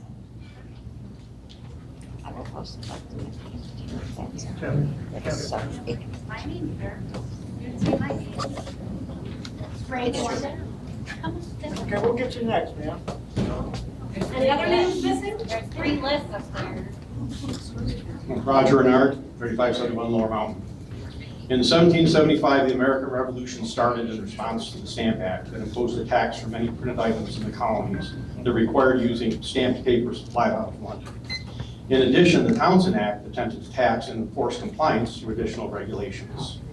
The American people did not like this overbearing and overreaching rule imposed upon them without representation that was in line with their newly acquired freedoms. Eventually, the people went to war with those attempting to impose these new rules. For 8 years, they fought back against this oppression. And finally, in 1783, the people won. 30 years later, the Forsyth Tavern would be built in Warren's Corners, 3 years before the town of Cambria even existed. In the following 220 years, it endured many conflicts, wars, and attacks, but is still standing strong. Alas, the previous 220 years would not be the last conflict she would stand to fight. The attacks started again in 2017 when the tavern's new owners attempted to bring the tavern back to life and teach those of us living near and far the history that is so abundantly rich in this area. For unknown reasons, personal or private, out of spite, the town board and council have fought hard to prevent this gem from shining bright for all to see. With the family names of those sitting on the board today and in recent history, it's sad to see that in a mere 3 to 4 generations, they have lost sight of what this country and the town of Cambria once stood for. Your great and great grandparents once fought hard and enjoyed freedoms from oppression and overbearing laws that this town board is now actively imposing on all of Cambria, just like the British Empire once tried. They cannot win. We will not let them win. We, the people, decide how we want to live our lives and how we're governed, not those who abuse an elected position they now hold. If any member of the board sitting in front of us today can honestly stand up and deny that they have no knowledge of the history between the town and the tavern, shame on you for not knowing what's going on in our town and acting in the best interests of your constituents. If you are aware and choose to say or do nothing, you should just step down from your position as you were involved in collusion. It's 2025. Good old boys club and its mentality have no place here, especially in Cambria.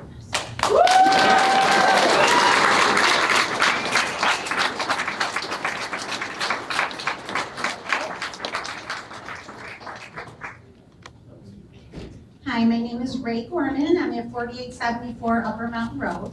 I moved here 21 years ago.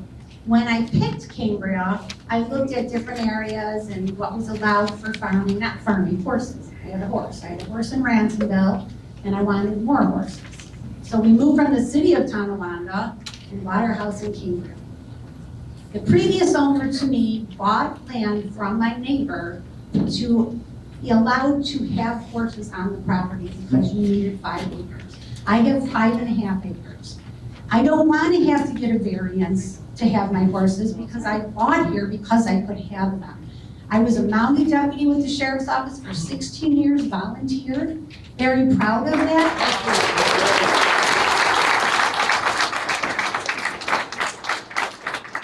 Right where I live on Upper Mountain, we have a lot of horses.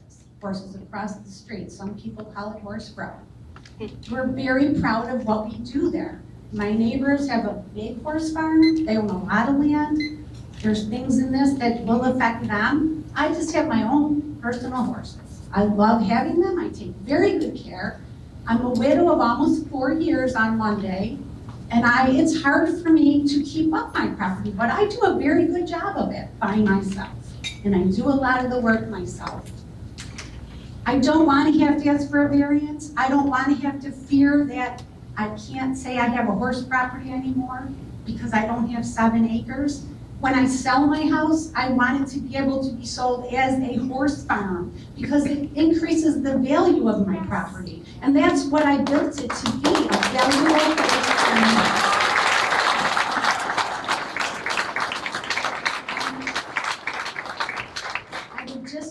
Take into consideration. Just a little person like me, I don't sell anything, I don't farm. I just raise horses. I love them. They are my life. And you're gonna take that away from me? For what? Just to change a number? Like, you can say it's not gonna affect me as an animal owner, but down the road it's gonna affect me. We all know it. I don't want to have to apply for a variance. You could say no to my variance. I might have a neighbor that moved from Williamsville, which I have now, and they're farming, but they might decide that they don't like my horse farm next to their house that's built farther back. But I was there first. Out of all the properties, my house was there first. And I want it to stay classified as a small horse farm with 5.5 acres.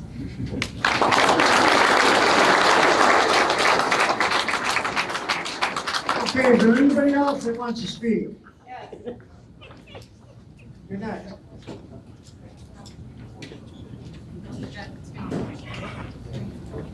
Thank you. So my name is James Durrell. I'm at 4958 Bear Road. I moved here 30 years ago. And I moved here 30 years ago because it was a different town. Okay. People were nicer. The town board was, I wouldn't say easy to deal with, but you know, they weren't doing the kind of things that were taking away people's liberties. And I stand for liberty. Okay. When I find out that a bureaucrat has power to put me in jail for a violation of a code on a piece of property, that's kind of scary. And you guys shouldn't be promoting that. That's not good. Okay. If these same people can come onto my property without me inviting them for any reason that they choose, that's a violation of the Fourth Amendment. This is not good. So I would ask the board, please think about what you're voting on. Think about what the people here have said today and take the constituents' comments into your heart and do not pass this vote that you're putting forth.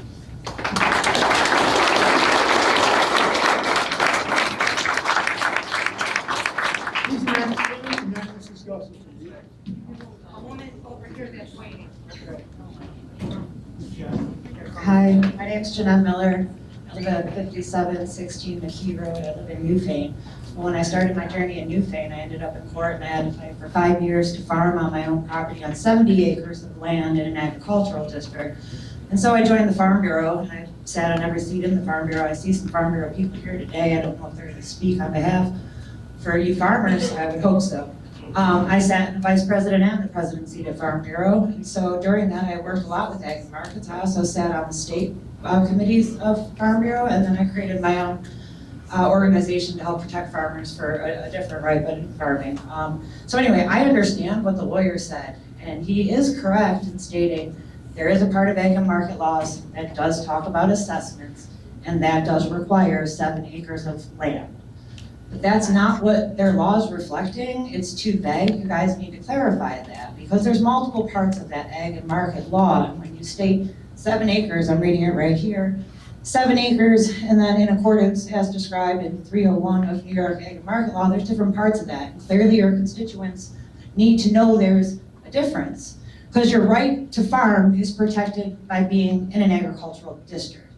And then you're protected by ag and market law. And you can farm on any part, any little bit of land or not, and that's what's going to protect you. 7 acres has to do with if you want a tax assessment, and so you can get tax exemptions on parts of your buildings and stuff like this, and that comes with a requirement of making a certain amount of money on your farm. But you don't have to make money to be a farm. You live in a right to farm community. It is your right to farm on any part of your land that you want to, whether you're a homeowner like my friend over here, who I had to go to Cambria court for years because he started a small farm on his house property. And as a Farm Bureau advocate, I lobby and I also do advocacy work, and I showed up to court and I apologize for our person over here on behalf of them because I had to miss things that had to do with my family and not as extreme as yours, but they should have apologized immediately for their predecessor. So I'm apologizing for them for you because me and other people in this room had to go through it too. And they're gonna put you through it. That's what's gonna happen if you guys leave it vague. I'm gonna end up in front of you guys, in front of your boards. You guys have seen me before, I know Matt, right? And I've had to talk about different parts of farming, and there's other parts of farming that are coming in that you guys are gonna be very upset with, which is cannabis farming. It's a protected agricultural crop now. I see that you're passing something about Connex boxes. Connex boxes are used for that, to keep it safe inside. It's also used in other parts of agricultural farming, so don't let them try to do beyond trying to get rid of Connex boxes and other things that small farms can use that to do microgreens and other things on their small pieces of property to keep them out from being eyesores for the neighbors. But you guys are protected. Also, they can't come onto your property. So I know this because my town building inspector is not allowed on my property. He said he was, he's not. Neither are the police. They have to have a warrant. You can stop them at your driveway. You can say, you are not welcome on my property. If that building inspector or constable enters your property, call the other police. If it's a sheriff, and you don't want them there, and they try to come in and pull a gun on you in your own driveway like happened to me, well, you call the police and you tell them to remove that police officer from your driveway. And now they have to call you from the end of your driveway to come in. You have rights. What you don't know is what exactly they are, and it's to make sure you're protecting your land and your property. They don't have a right to come in there. They can make an appointment. If you let them in, you let them in. It's like letting in a cop without a warrant, right? Just know your rights. You guys have to make this more clear. You tried to make it clear, I heard you, as a lawyer, say this only has to do with tax law. But that's not what we're hearing, because there's a room full of people here, and they don't trust you. And I don't trust you guys, because I had to go through it, and I didn't even live in this town, right? And I've been, so make it clear. Also, sorry, one more thing. New York State requires an SAP, under SAPA, SAPA, that there is comment periods for laws to be made. Usually 30 days or 60 days. They print them on a register. They have the people make comments on them, and they go back and they vote about them. They bring in committees, like they said. So I love that small towns think they're above and beyond the law, but if New York State has certain procedures and they want to do the procedures that New York State does, then they should probably follow the SAPA and make sure that we're posting what we're going to do. Then we put out a comment period. Then we revise the comments from our constituents. And then we might have another comment period after we make revisions. And then we pass laws.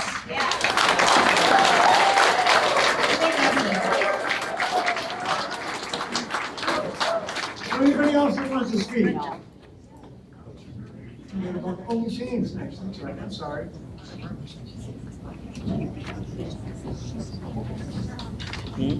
Hi, I'm Shane Gustafson. I own Augusta Sun Winery on 4515 Bear Road. And I had a big speech, but everyone's already covered everything that I had in my speech, was basically transparency, equally treating everyone the same, and forming a committee to revise what we've all got to listen to for a very long time that needs revision, obviously. If we're using the sign-in sheet, which I think was for comments, but if we're using that for today, I'll just say about 100 people walked in after me, never got to take the sheet. I actually had the sheet taken away from me while I was saying the Pledge of Allegiance. So if you'll notice, my name's there, but not my address. Anyway, I'm just gonna talk about a personal experience that I had with the town, which just highlights one issue, which was I actually owned a 7-acre lot across from my property. I should be able to do just about any of the things that we talked about on it. I actually received a cease and desist based on an April Fool's Day post that was made by my business, and was told that I was not allowed to farm on that property with animals. I was not allowed to do any animal husbandry or anything of that nature. That was a 7-acre lot. So I just wanted to give that simple example of how the people are being treated differently in different areas, and that is in an ag residential zone.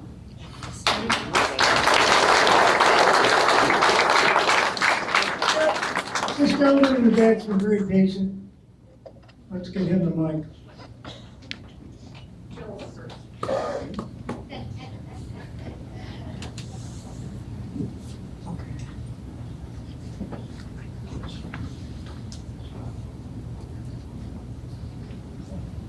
Evening, everybody.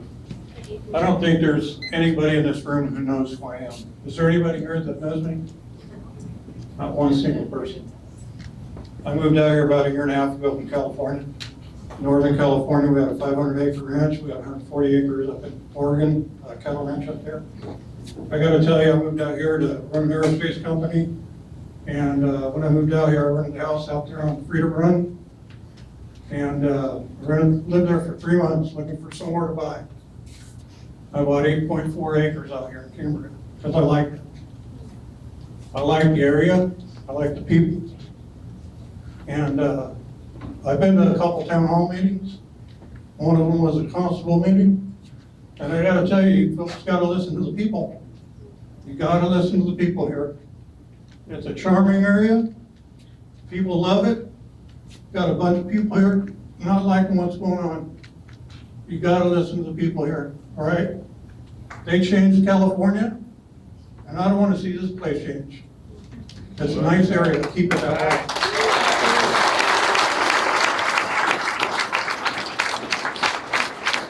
Anyone else wants to speak? Over here?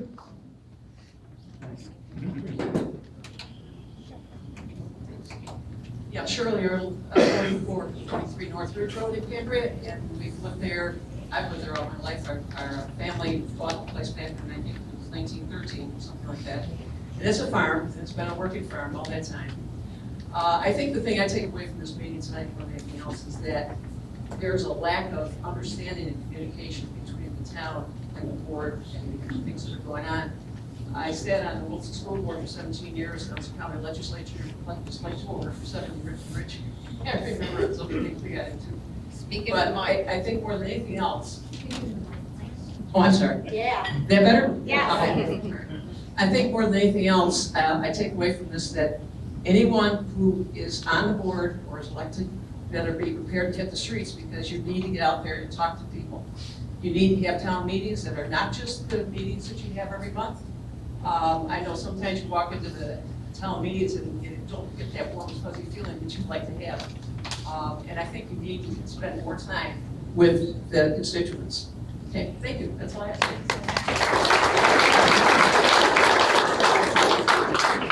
Anybody else? Nobody. Over here.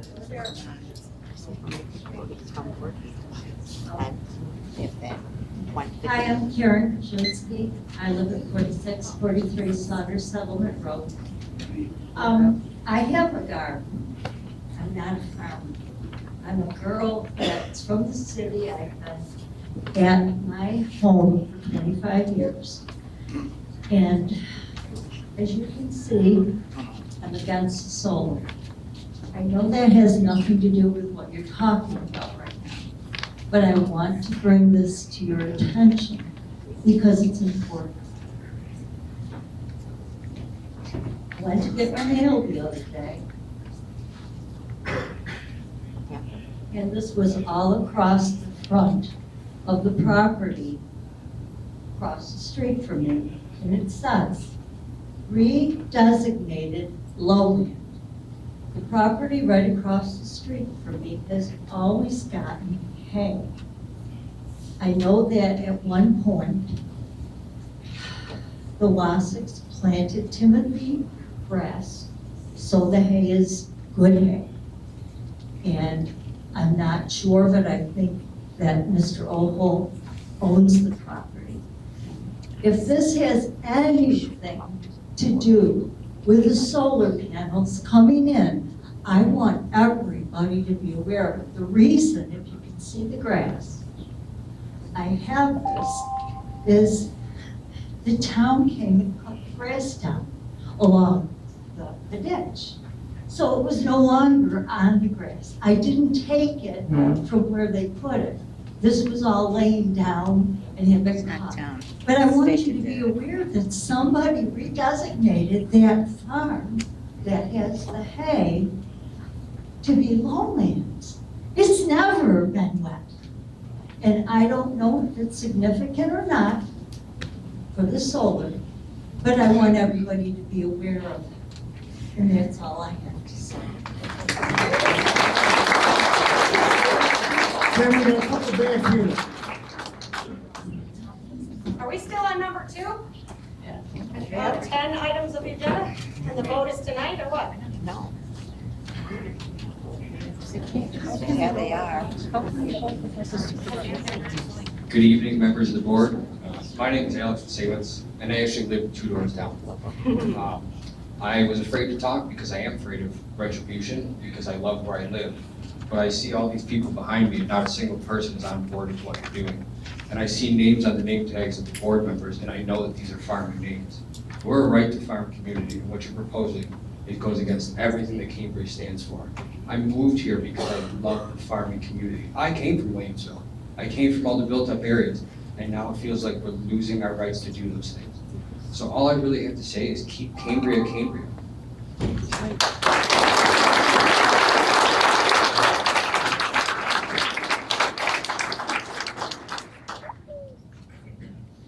Hi, my name is Taylor Newman. This has gone on for way too long. I was 9 years old when this started. I'm a freshman in college. And my mom, when I was leaving home, she told me, don't get arrested. That is the amount of fear that my mom has for me coming here.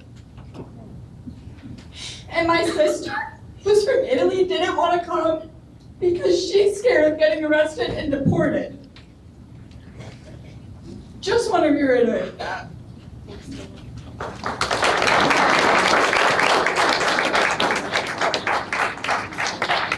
Anybody else?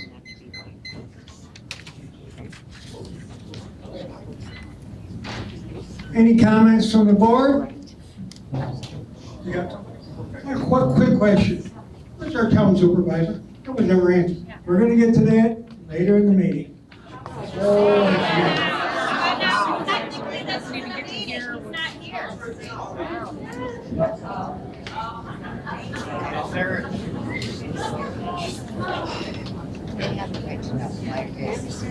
Yeah. My name is Barbara Nagel. I live at 5143 Shunpike Road. And if anybody was at the last meeting, I spoke at the very end because I get so darn nervous about this. But my family has been at Warren's Corners in Lockport for over 125 years. We had a big farm there, and we never had these kind of problems. But at any rate, the other thing I wanted to say was this past week, I found out that my family was related to the Warrens. I am a first cousin, 2 times removed from Elmer Ward. Not that it makes any difference, but hey, I'm here. And I'm very, very disappointed in the town board for not getting together with the Forsyth people like you promised, like the supervisor promised. Maybe you guys didn't. I can't remember every one of you that was at that last meeting. But if you're gonna promise you're gonna do something, you should do it. And if not, why don't we know it? And why don't we know why the supervisor isn't here now? I said it last time, this is ridiculous. You guys have got to start talking with each other and with the community. You're listening to everything, but you're not giving any answers. Why did these things come up? Why now is it 7 acres instead of 5 that they need? I don't know all the small stuff. I really don't. I'm sorry about this. But start talking and start doing it now. This is what your town wants you to do. Please do it. Thank you. Gentleman in the back.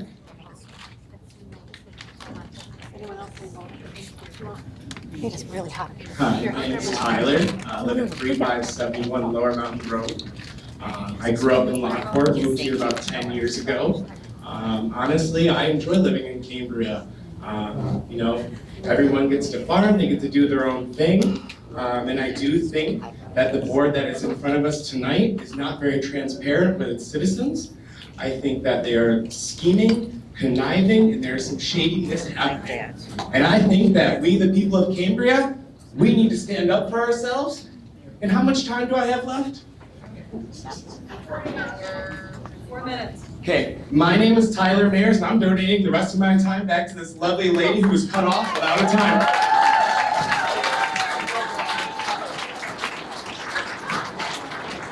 I don't have much to say, but since I'm being given an opportunity, please vote for Charlotte Patterson for town board in November as a write-in. I will be campaigning. I'm listening now. I'll take the opportunity. Thank you so much. Okay, is there anybody else that would like to speak? Okay, is there any comments from the town board?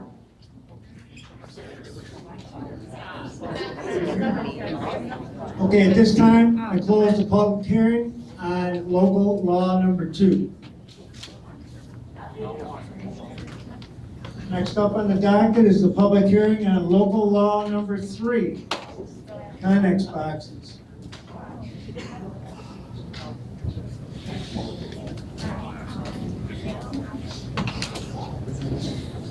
Notice is hereby given that a public hearing will be held by the town board of the town of Cambria the 14th day of August 2025 at the town hall, which was sent to the newspaper as a correction, on the adoption of the proposed local law entitled Amendment to the Code. No, that's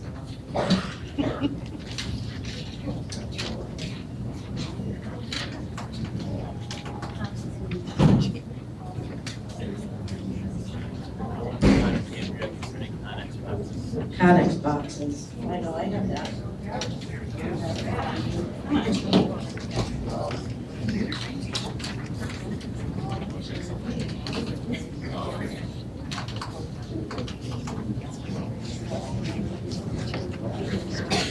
All I got to say is I'm nervous.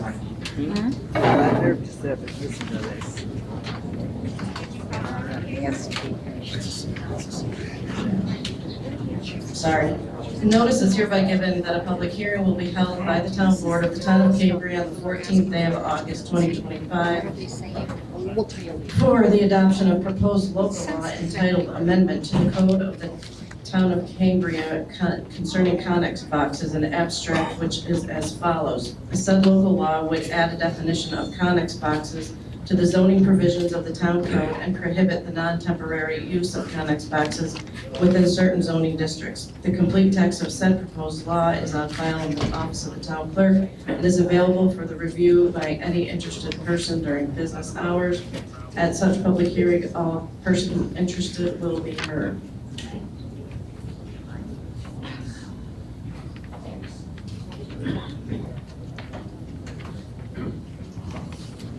Okay, so Linda Smith, I've already said what I need to say.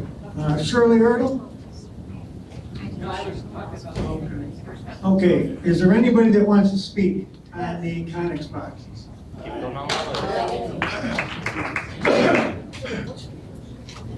There's one in the back. First, was there an explanation on why we're banning Connex boxes? That I need to know why the town decided this? The reason for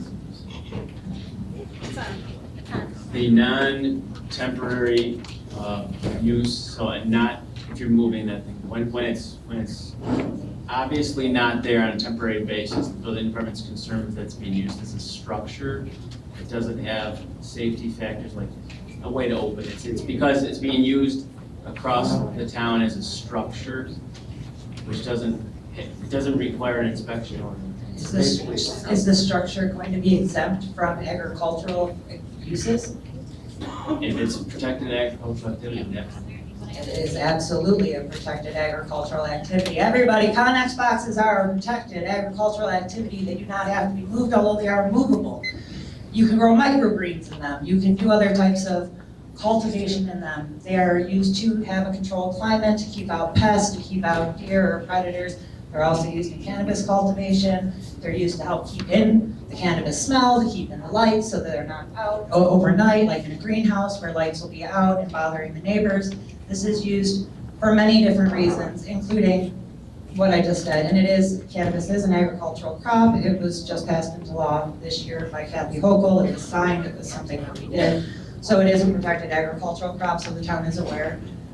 So make sure that we're treating them just like any other farmers, because I do have a property that I do farm at in Cambria that is a cannabis farm, and I don't expect to be bothered, and you will deal with me in the law, because I didn't have Newfamer in my life, and take away 5 years plus another 3 years and pretty much my chance to have children for me to be here now fighting the cause for cannabis and other farmers.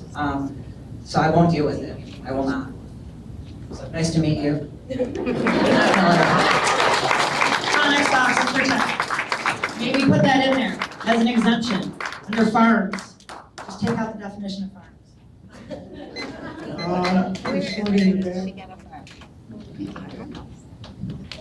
I will find out.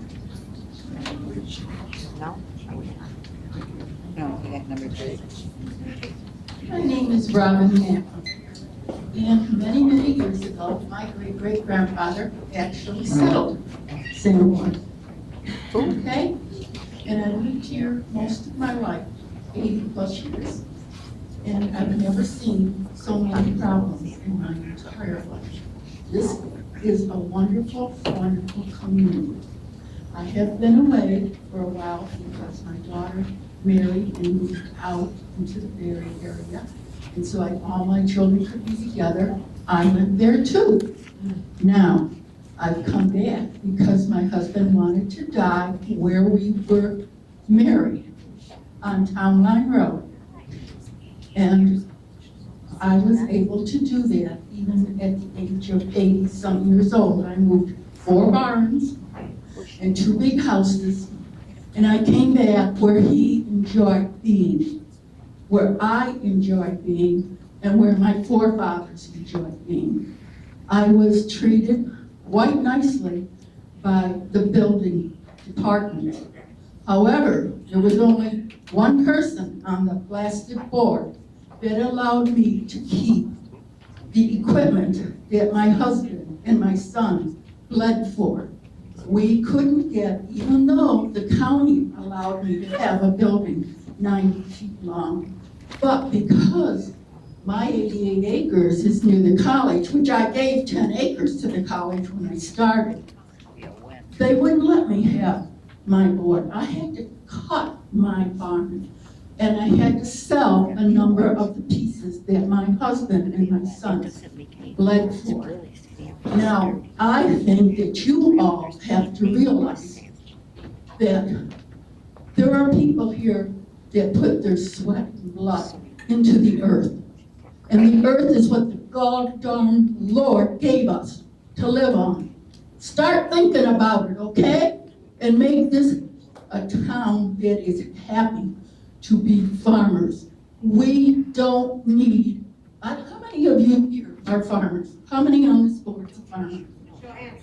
Show hands. You get out there in that work and you work that ground, well then you should be pleased to pray to that God for giving it to you and make sure we continue to use it. You were the only one at the board that stood up tonight and brought something forward that was good. That's what we need. We don't need more laws. We got enough of laws. Let's stand up and be praising the Lord for what He has given us, okay?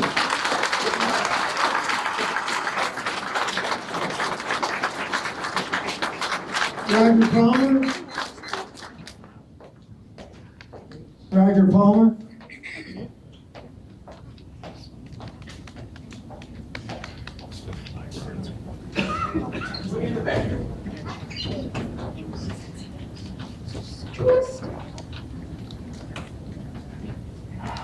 I'm Roger Palmer, 699 Sabera Road. In regards to those conic boxes, I don't particularly care to see those in a yard next to me. I mean, to me, it's an eyesore. But if they're going to be put there, in yards and stuff for storage, I think they should be permitted as a storage shed. I didn't pay a permit to get my storage shed put up. So I think if you're going to put those in your yard, they also should be permitted. That's it.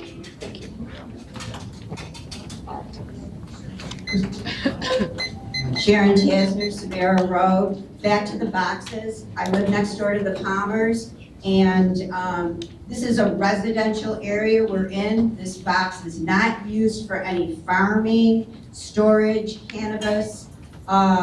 This gentleman has cars in there, lawnmowers in there, has packed a ton of junk around it. This is an eyesore. I'm sorry, ma'am, it's an eyesore to my home, okay? This gentleman in the green right here in the middle, did he have his hand up? Again, Jim Durrell, 358 Bear Road. I don't have a problem with conic boxes. Is there anyone else? Mr. Booth. So again, I mean, part of this is, it's kind of a shame this is being lumped in today because we're all exhausted at this point. I had more to say about this, but essentially I read all of the stuff on this. You essentially told the county that you're passing this law because the building inspector lost in court. I read that transcript as well, and he lost because he could not give the court a building code that he could cite. It was undisclosed or uncited building codes that was the issue here. So kind of confused on if we're passing this law because it's a safety issue or if it's an aesthetic issue. Because last I checked, we don't live in an HOA. If it's a safety issue, wouldn't it just be easier to train your building department on building codes and let this work out like anyone else who's ever had a Connex box or storage container? They're pretty common. Building departments deal with this stuff. We were just flat out banning it because your building department doesn't know how to regulate it, and that makes zero sense to any of us. That's all. Is there anyone else? Anybody else? Gentleman here?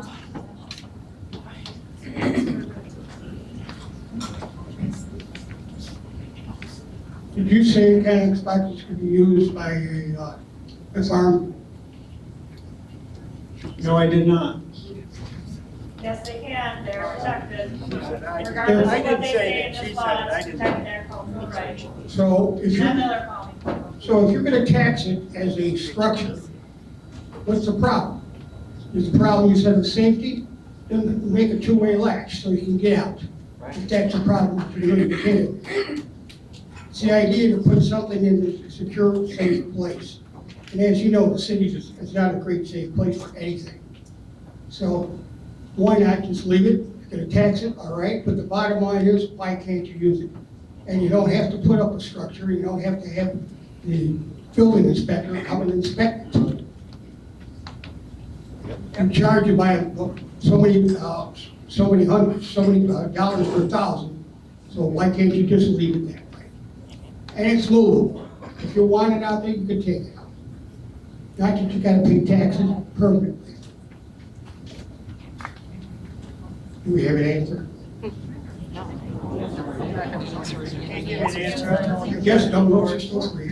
Yep, the rest of the board thinks I should give it. Is there anybody else?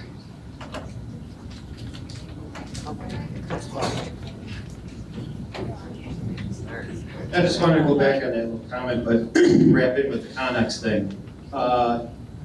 Say if I had a Connex business and I lived amongst all of you, my busy time of year was towards the end of summer, early fall, and I did nothing but harass all of you.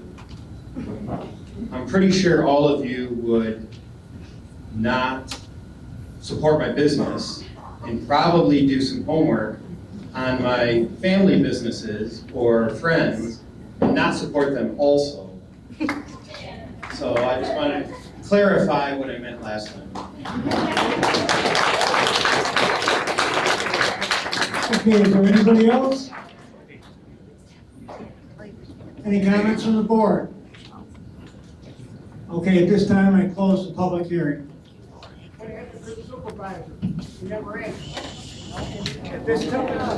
At this time, I call a regular meeting to order. I'm asking for approval for the minutes from July 10th. Can I have a motion, please?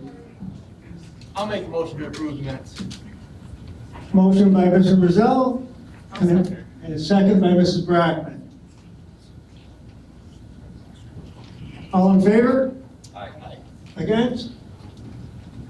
Ayes have it.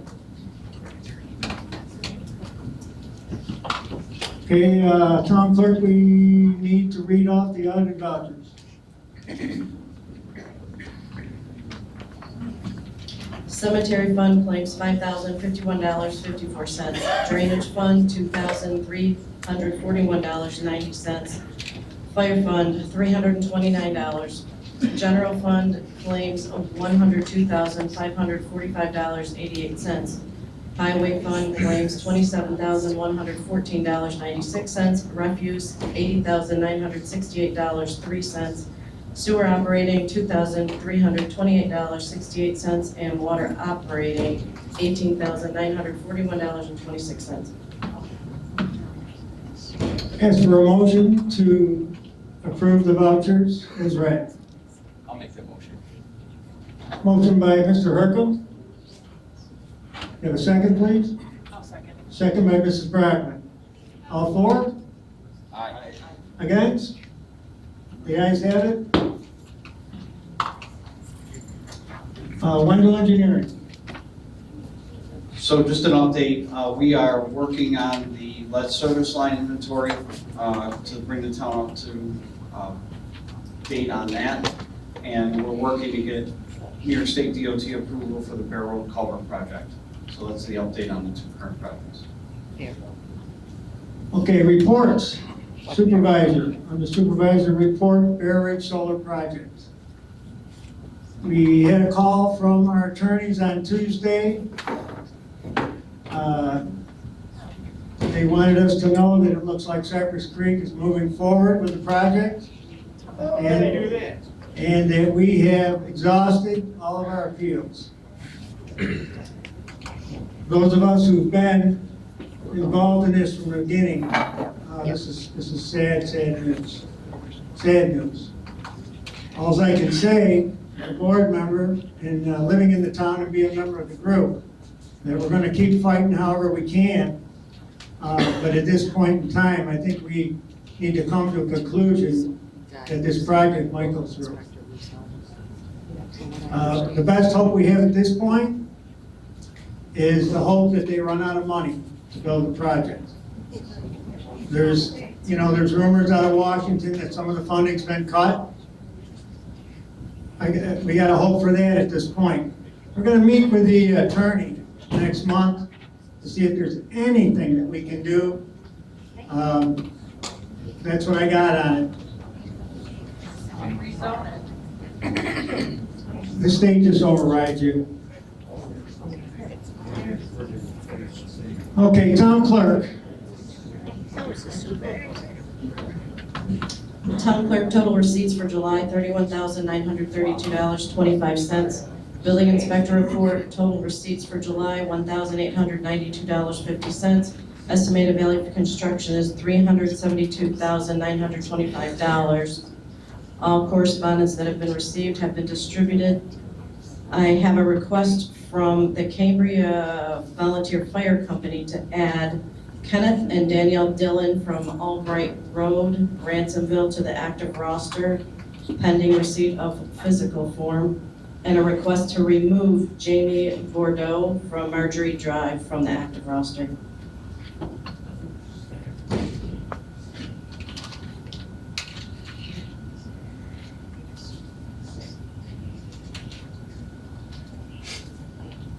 Can I have a motion to add Kenneth and Danielle Dillon to the active roster? I'll make a motion pending physical receipt of suits. For a second, please? I'll second. Second by Mrs. Brackman. All in favor? Aye. All those against? The ayes have it. Now we go to Mr. Crone. And can I have a motion to remove Jamie Bordeaux from the active roster? So moved. Second. Moved by Mr. Rizal, second by Mr. Hercom. All in favor? Aye. Ayes have it. I am also in receipt of a letter from Mr. John McSwan that reads, after much reflection and with full heart, I am ready to formally announce my retirement as town supervisor of the town of Cambria effective August 31st, 2025.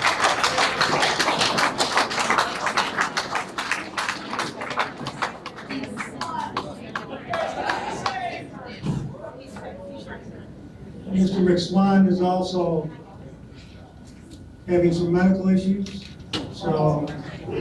Oh, that's not contract. Okay, highway superintendent. All right. Make a motion to accept Mr. McSwan's letter with regret. I'll make that motion. Motion made by Mr. Hercom, I'll second. second by Mrs. Brackman. All in favor? Aye. Ayes have it. So what's the process if he's not in office right now? What happens with the board in his position? I'll give you the short answer. The town board, it's a town board decision, and that decision has not yet been made. I'm sure, isn't there a protocol though? Okay. I would think that there'd be protocol. What does the town law say about the absence of a supervisor? What is the town law? We're in the middle of our meeting. That's a legitimate question about an Right, agenda. we can item. have- we can have it when we get to that. Okay, I'll save it for then. Okay, highway superintendent. Good evening. Good evening, can you hear me? No, use the microphone. Might work now. Good evening. I would like board approval to hire Joe DeLillo III for the. Use the microphone. Put it up to your mouth. You gotta put it up to your mouth. Yeah, you gotta put it up to your mouth. He's not That's how it works. Yeah. Good evening. Is that better? He's right on the road too. I would like board approval from the town board to hire Joe DeLillo to fill the MEO position. So what? And who? Stop the gun. Hold the mic out. We have a motion to. Come out so we can hear you. Can we have a motion to hire Joe DeLillo to our empty highway department position? I'll make that motion. Motion by Mr. Hercom, I'll second. second by Mr. Muzell. All in favor? Aye. Opposed? The ayes have it. Thank you. We're working on various lawn culverts installs. We're still mowing roadsides. We're doing some deep ditches cleaning, mowing on some of the roads. Our trucks are still helping the other towns. Brush pickup will resume in September. We're finishing up an off-road ditching project on Devian 104. That's all I have for the highway. Cemetery. We got problems with four-wheelers up there. We installed some signs up there, no trespassing. Water and sewer. We're still changing out meters. The water services are being installed in the new builds. We're still mowing and weed whacking around the hydrants, also painting them. Nothing for the sewer department. Park, we're mowing and weed whacking. We'll be paving part of the walking path and parking areas shortly. Lacrosse and baseball playoffs are starting. Buildings and grounds, summer recreation is ending this week. That's all I have.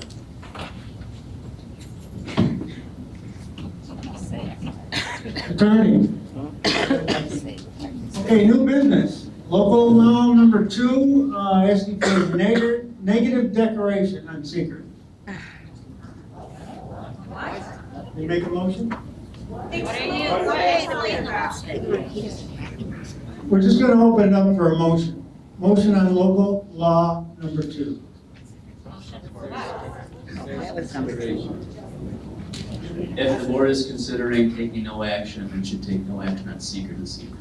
What is secret? What is The that? environmental review, state environmental review, to assess any environmental impact of the proposed local law.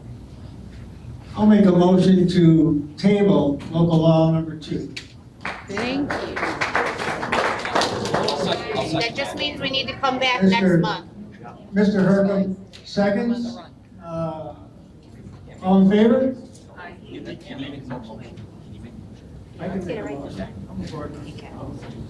Okay, so we'll start with this. I'm making a motion to table local law number 2. And second by Mr. Hercom. All in favor? Aye. All against? The ayes have it. Local law number 2 is tabled.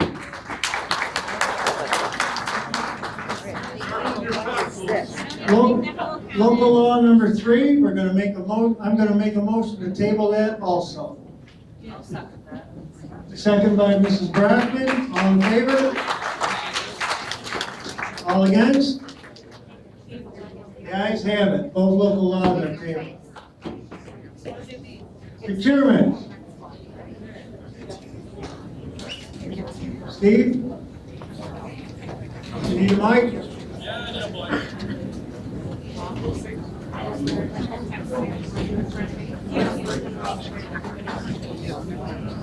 No. I have 4 procurements. The first one is for the John Deere 2002 John Deere loader.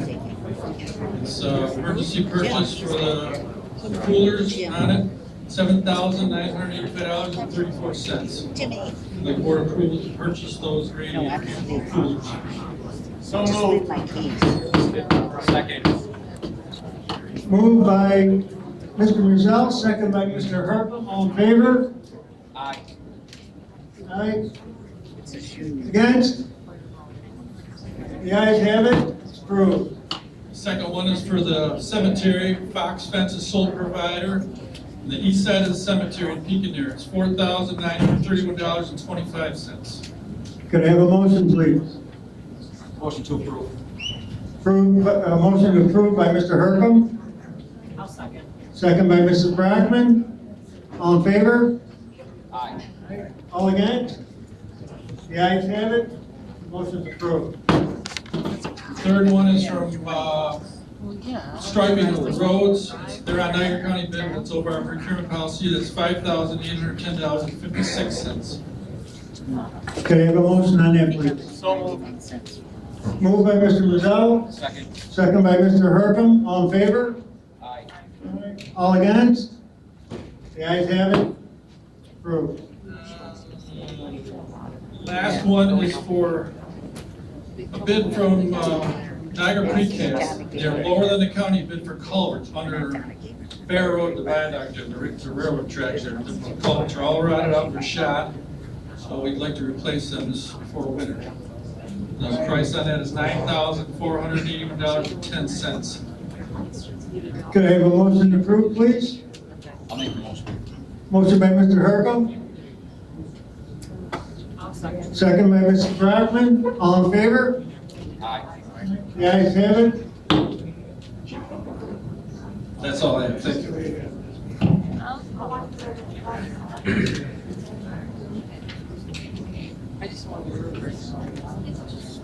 Okay, so recently, we just negotiated our union contract. So I'm asking for approval. You've seen the contract, board members? I'm asking for approval on the new contract. Union contract. I'll make a motion. Motion by Mrs. Brockman to approve.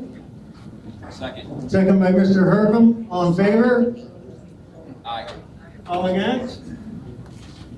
The ayes have it. The contract is approved.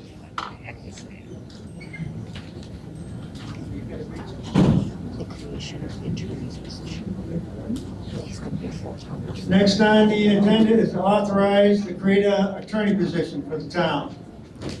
The resolution be it resolved, the town of Cambria does hereby establish the position of town attorney pursuant to civil service guidelines. Be it further resolved that pursuant to New York CRR 315.3, subsection C2I, it is determined that the town attorney shall be an employee of the town of Cambria for all purposes, including purposes of reporting to the New York State Retirement System. In making this determination, the board has considered the following factors supporting the conclusion that the attorney is an employee rather than an independent contractor, as set forth in 2 NYCRR 315.3 C2I. The employer shall control, supervise, and direct the town attorney to perform the services of town attorney.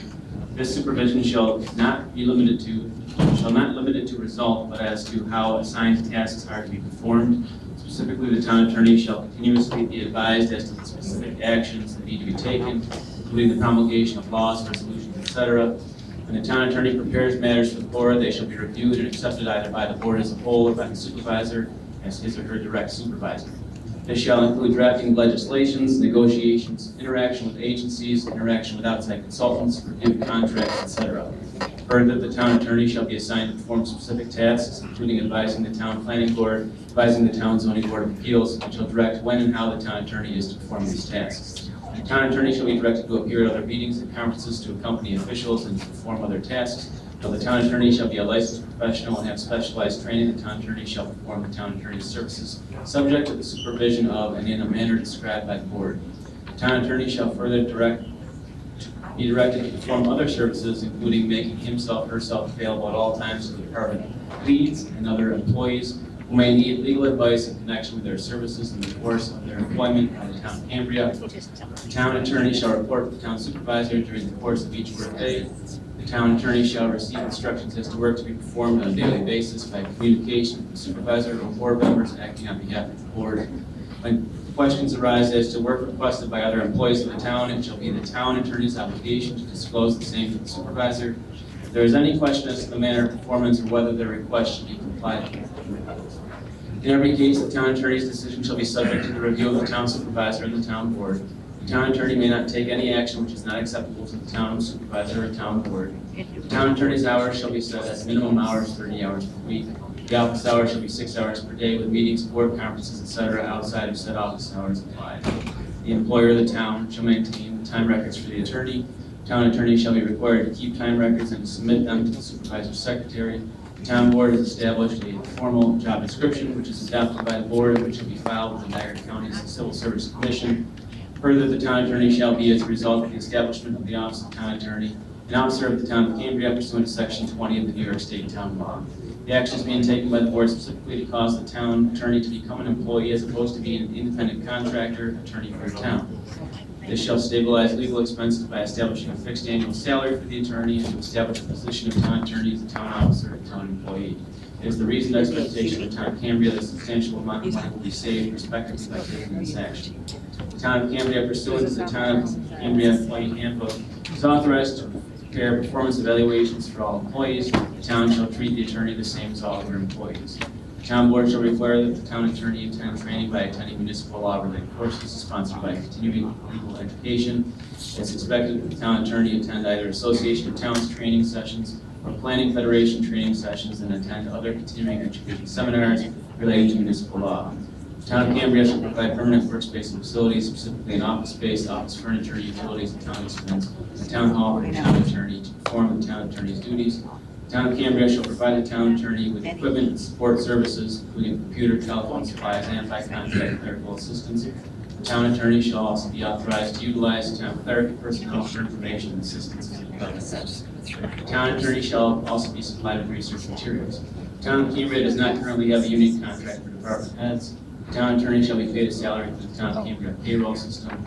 Taxable employee benefit deduction shall be made by the town attorney's paycheck, which the town attorney shall receive at the same time as all other employees. The town attorney, as an employee, shall be entitled to all fringe benefits afforded to any other employees of the town of Cambria, including but not limited to vacation, sick leave, personal leave, health insurance, dental insurance, and deferred compensation, and so on.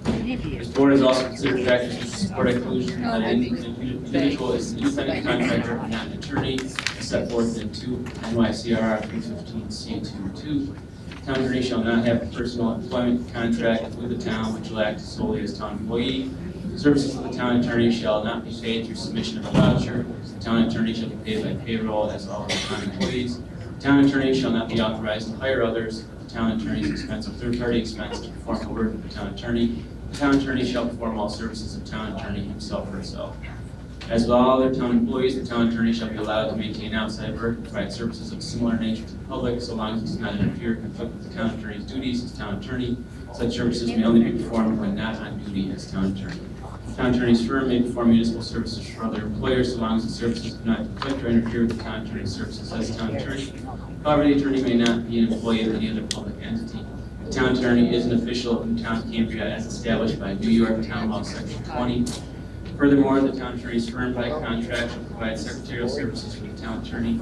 As the town board's determination that these clerical services should not be provided by a town employee, this is a business decision of the town board, because it will be less expensive for the town board to provide such services by contract without being required to provide all benefits of employment.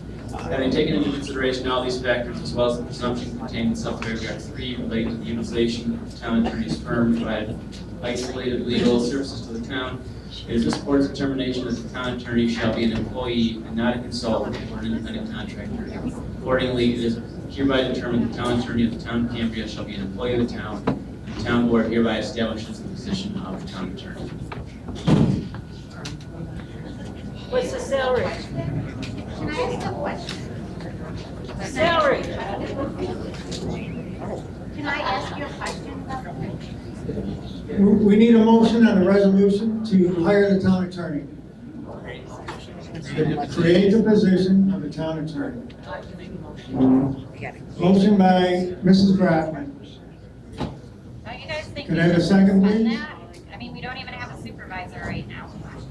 Can I have a second? Second.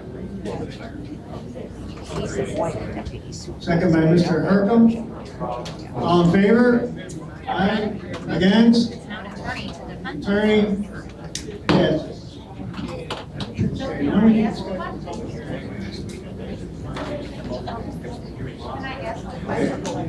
Can she ask her question? We get to comments by the citizens. Doesn't matter. This is our meeting. We're going to go down the agenda. We're going to need to schedule a public hearing for local law number 4. Table. Because I don't know what it is. Just want to update for a meeting. Local law number 4 at 7 p.m. September 11th, 2025. What is local law number? What is, can you read it, please? What local law number 4 is? Introduce the local law number 4. Yeah, but what is it for? Transparency. We just talked about He it. doesn't know what it is. He just Like to read out. I will introduce number 4 local law. Whereas a local law known as local law number 4. Can't hear you. Whereas a local law known as local law number 4, 2025, a local law modifying the residency requirement for town attorney has been introduced. Now therefore be it resolved, public hearing will be held on September 11th, 2025 at 7 p.m. at Cambria Town Hall, 4160 Upper Mountain Road, Sanborn, New York. Hear and consider a local law entitled Local Law Number 4, 2025, a local law modifying the residency requirement for the town attorney to expand the residency requirement to towns contiguous to the town of Cambria. When is that? September 11th, 2025 at 7 p.m.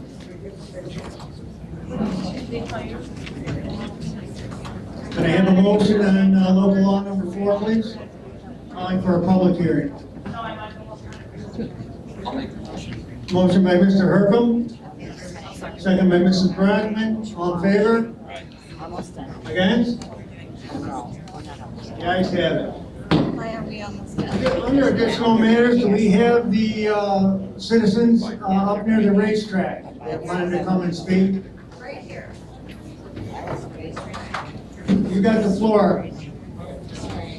What reason? You got a mic for her?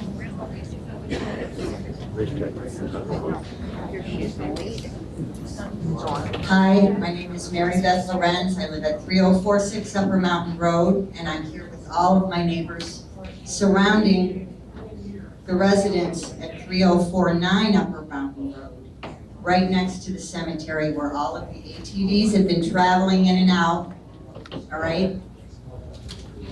The dust and the dirt from that residence, from those ATVs, have negatively impacted all of our lives. And each one of us has a story. I know you don't really want us to be very lengthy with it, but starting with the dust, my husband has a lung disease.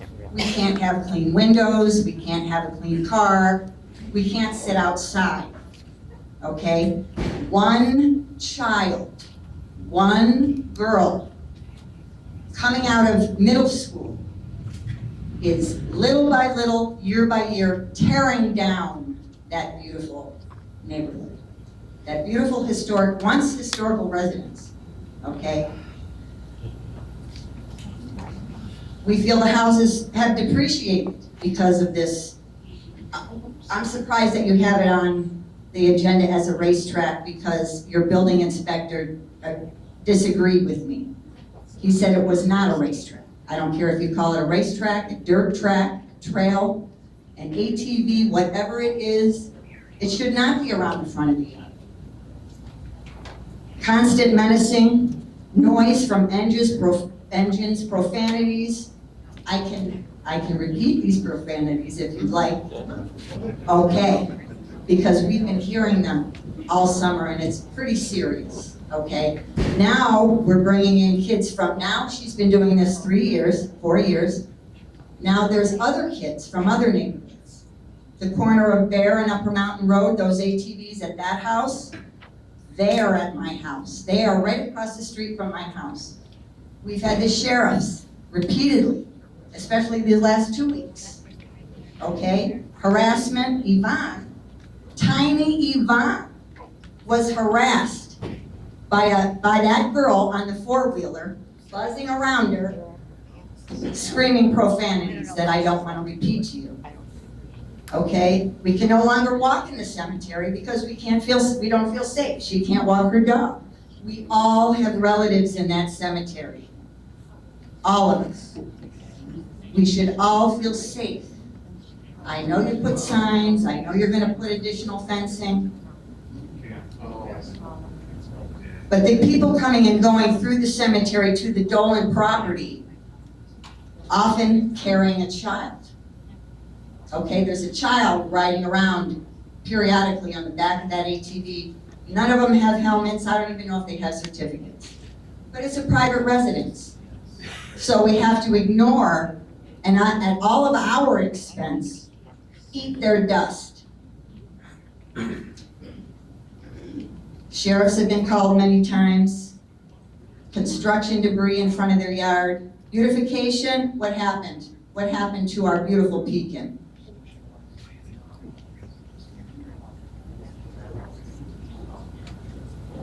And I'm gonna let Cody talk about his ducks. I'm Cody Brofrog, live at 3041 Upper Mountain Road, right across from the Firehall, next to this guy that she's describing. Yeah, everyone's got their own property. I mean, that's part of the reason why, some of the reasons we're here, you know. You get to have the freedoms and liberties to do what you want. But with that needs to come consideration. I mean, you know, you gotta be considerate of other people. These people clearly don't have that. They have lack of respect. They don't care. And it is what it is. But I have chickens, dogs, I have animals, you know, I got kids, you know. I have ATVs as well, but I try to be considerate, respectful, you know, like don't want my kids to ride around off the property. They wear helmets. We don't let them go past a certain time limit. These people don't care about that. And I think it stretches beyond that because these people they're becoming menacing. They're getting upset, they're getting pissed off because, pardon my French, but, you know, because my neighbors here are concerned. They call law enforcement, they show up. Not much you can really do, it's on a property, I get it. But now, because they know what's going on, we're calling the police and trying to enforce something, they're retaliating. And it's becoming a problem. It's becoming a big problem. It's actually concerning, the fact that a 14-year-old girl is harassing, no offense, it's senior citizens. And then, you know, not to mention, they're going through your cemetery, Mountain View Cemetery over there. I mean, if you guys see destruction of property, I can tell you who it is. I'm sure you guys already know about this residence and the individual that's causing it. Fact of the matter is, you guys know about this problem, maybe very little, I don't know. We'd like something to be done about it, you know, with the laws and, you know, stipulations of how they were written. Maybe it's, you know, maybe your hands are tied to a degree, you know, gray areas, right? But we'd like to see something done about it. We'd like to see some results, you know. Anything you guys do, it really would mean a lot to us. It's become an environmental concern because Yeah. of the air. Yeah, air quality's a problem, for sure. I got a swimming pool, it's disgusting. All my vehicles are disgusting. My house is, it's a mess. It's ridiculous. Yeah, we live in an agriculture town, I have no problem with that. I love the farming community. That's why I moved here 6 years ago. And, you know, but when you're riding around ATVs and you're being inconsiderate, well, I got a problem with it. Sorry. Yeah, this is my neighbor Mike. I live right across the road from this gentleman that has this, it's a dirt track, is what it is. I've tried to be manly with him, go over and talk to him. He's made me promises, he hasn't kept one of them. My wife can't even go out to the mailbox without getting harassed. This is bullshit. And it's going to come to a head. And it's going to be an ugly thing. And it's going to be on this panel's head. I went to the town hall. I asked, what are the ordinances? Oh, we don't know. They knew who I was talking about right away. We'll have somebody call you. Bullshit. I claim bullshit. Nobody called. If it was around your houses or your businesses, I swear there would be something done. I have photos of these kids in the cemetery. I called the sheriff's department, we all had it. Here's what we get told by the town hall. Call the sheriff's department. Sheriff's department says, go to your town hall. So in other words, kick us in the ass, you don't give a crap. I've been here 45 years.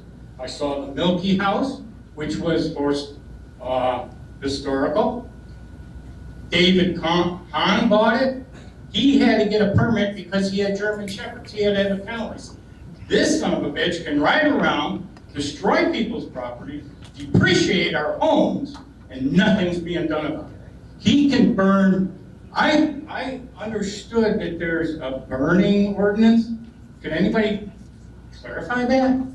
He owns a construction company. He's burning it right in his front yard. Nothing's being said. Come on, guys. Support some of the other people. Shut his ass down, because this is crazy. And it's going to get ugly. Can we request that at least the front yard be restored?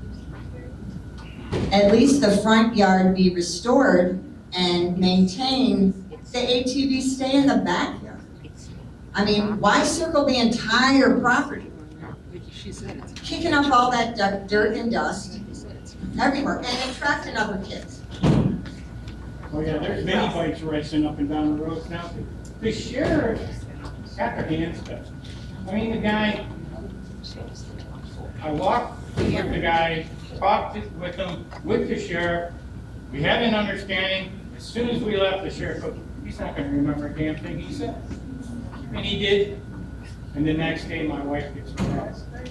I'm not gonna put up with it. I'm sorry, Sheriff's Department, you'll probably come see.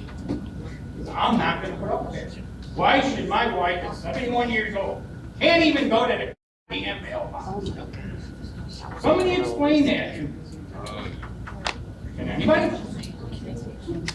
Bullshit. There's gotta be something that protects the air that we're breathing. Yeah, and I We're just. not supposed to be a nuisance to other people in the area. And I just want to add to that, like, when it's mentioned about the dust, we're talking that Upper Mountain Road, in the middle of the road, it looks like a tornado is coming down the road. That's how big the dust is. Now, I'm fortunate that I don't get as much dust because I live a little bit farther down than they do. But I see in the morning when I leave how their vehicles are covered with dirt. Their front windows are covered with dirt. They shouldn't have to live like this because of someone that just wants to ride around.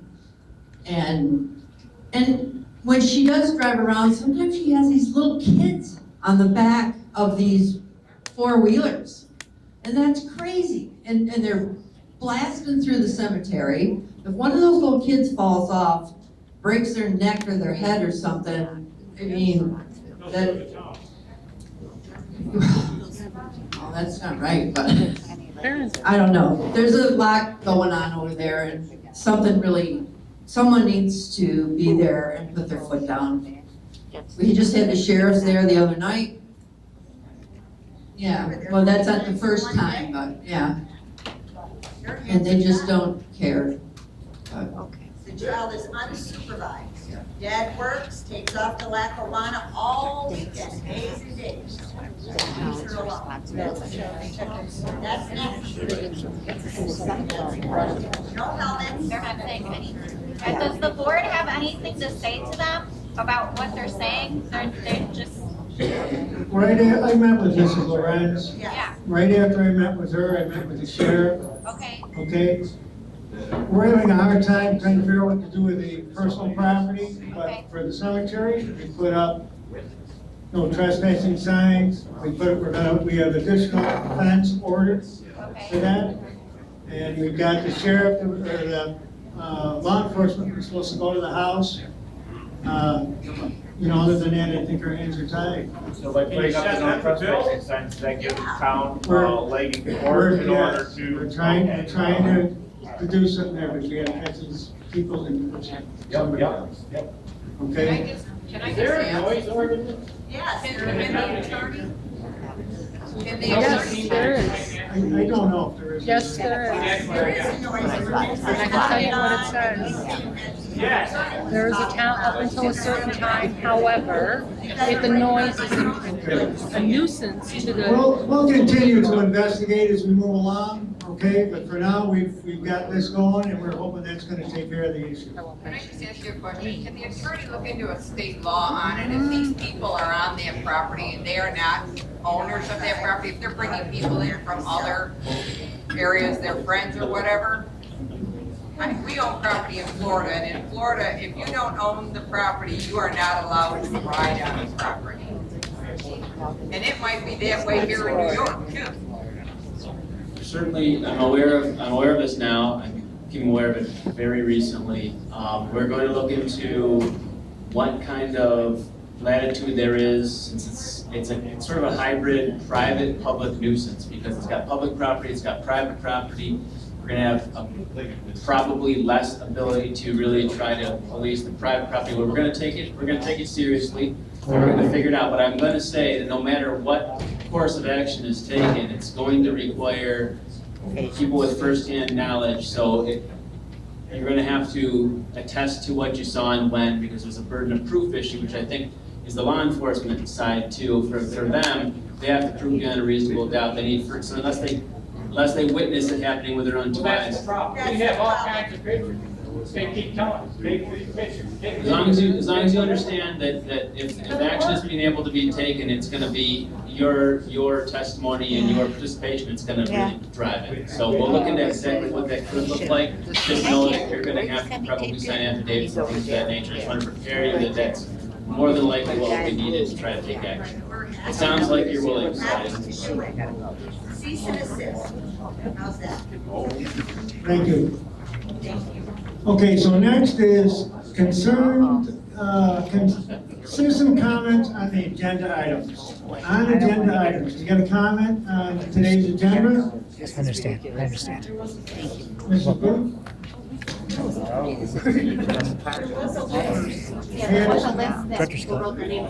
Director's cut. Commentary.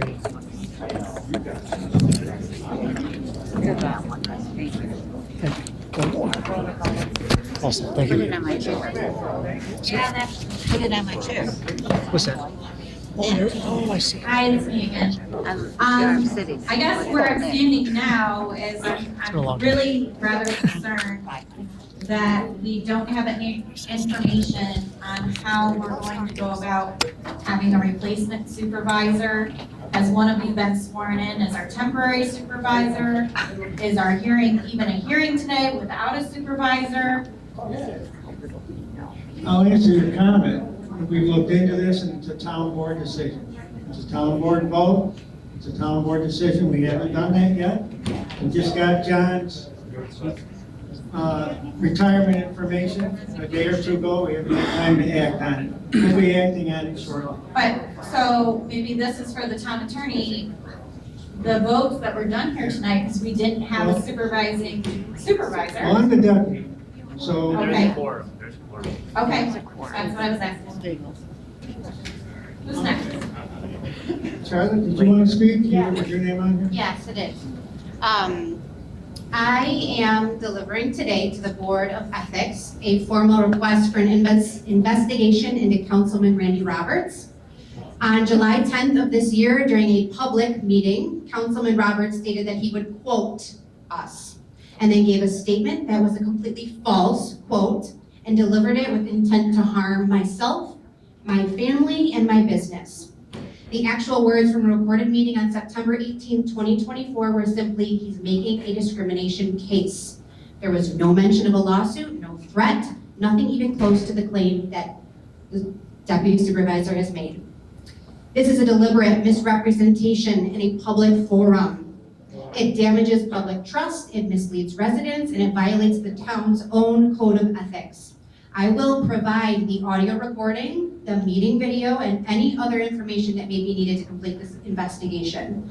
I expect this matter to be reviewed promptly and handled with transparency that our community deserves.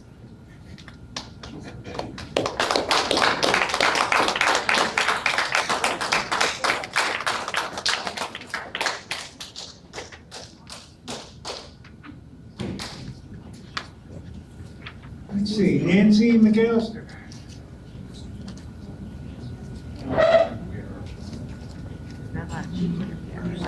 Does anybody else got a comment? I'm on the list. Okay, well, there's like 5 lists. So tonight you created the position of a town attorney, and I can understand the need for it. I don't disagree with it necessarily because I think it's going to help save us a lot of money that we've been shelling out in taxpayer money. First of all, I'd like to know the salary for this position. And secondly, I do remember Mr. Platt saying in there that he was going to be, the position would be reporting to the town supervisor. The town board hired the building department. Who do they report to?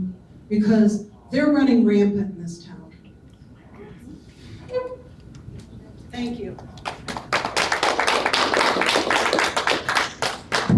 Is there anybody else? I just had my, can you Do you have an answer for transparency?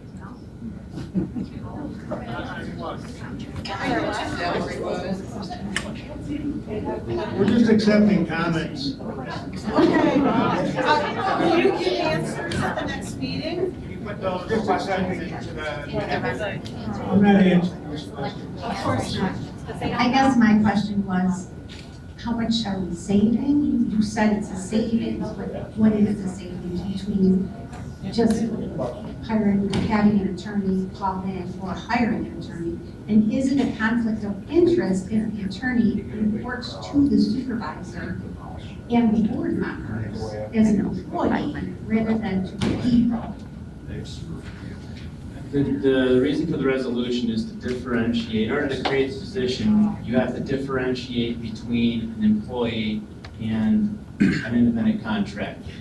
So all employees report to the supervisor. The attorney is in no different position. The attorney is an advisor. The attorney advises the supervisor and the board, reports directly to the supervisor. The town attorney doesn't force the supervisor to do anything. The town attorney lays out courses of action, alternatives. So that's what it means. You're in order to differentiate, again, because there's a specific state law definition of an employee. Technically, the supervisor is the department head for the attorney. So that's why. But Even if it was the other case, not an employee, they still would have to be supervisor? the town supervisor stands in the role of a client. So in a private case, I'm reporting to my client and they're directing how I proceed and what to do. I'm providing them their advice, it's their call. So it's the same. Yes, I mean, it's functionally the same, but for the purposes of differentiating between independent contractor and employee, it technically has to be the way it is. Okay, I'm going to ask for an adjournment for tonight's meeting. Can I have a motion? Moved by Mr. Hercom. Second by Mr. Mizell. All in favor? Aye. Against? The ayes have it. You don't vote. We're adjourned. Ready? Oh, man. You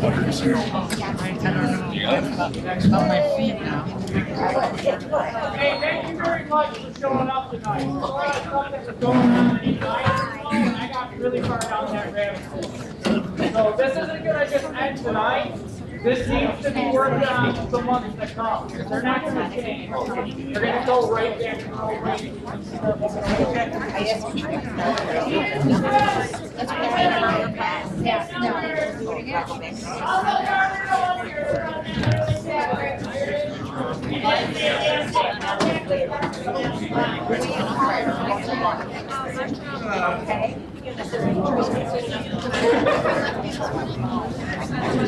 Okay.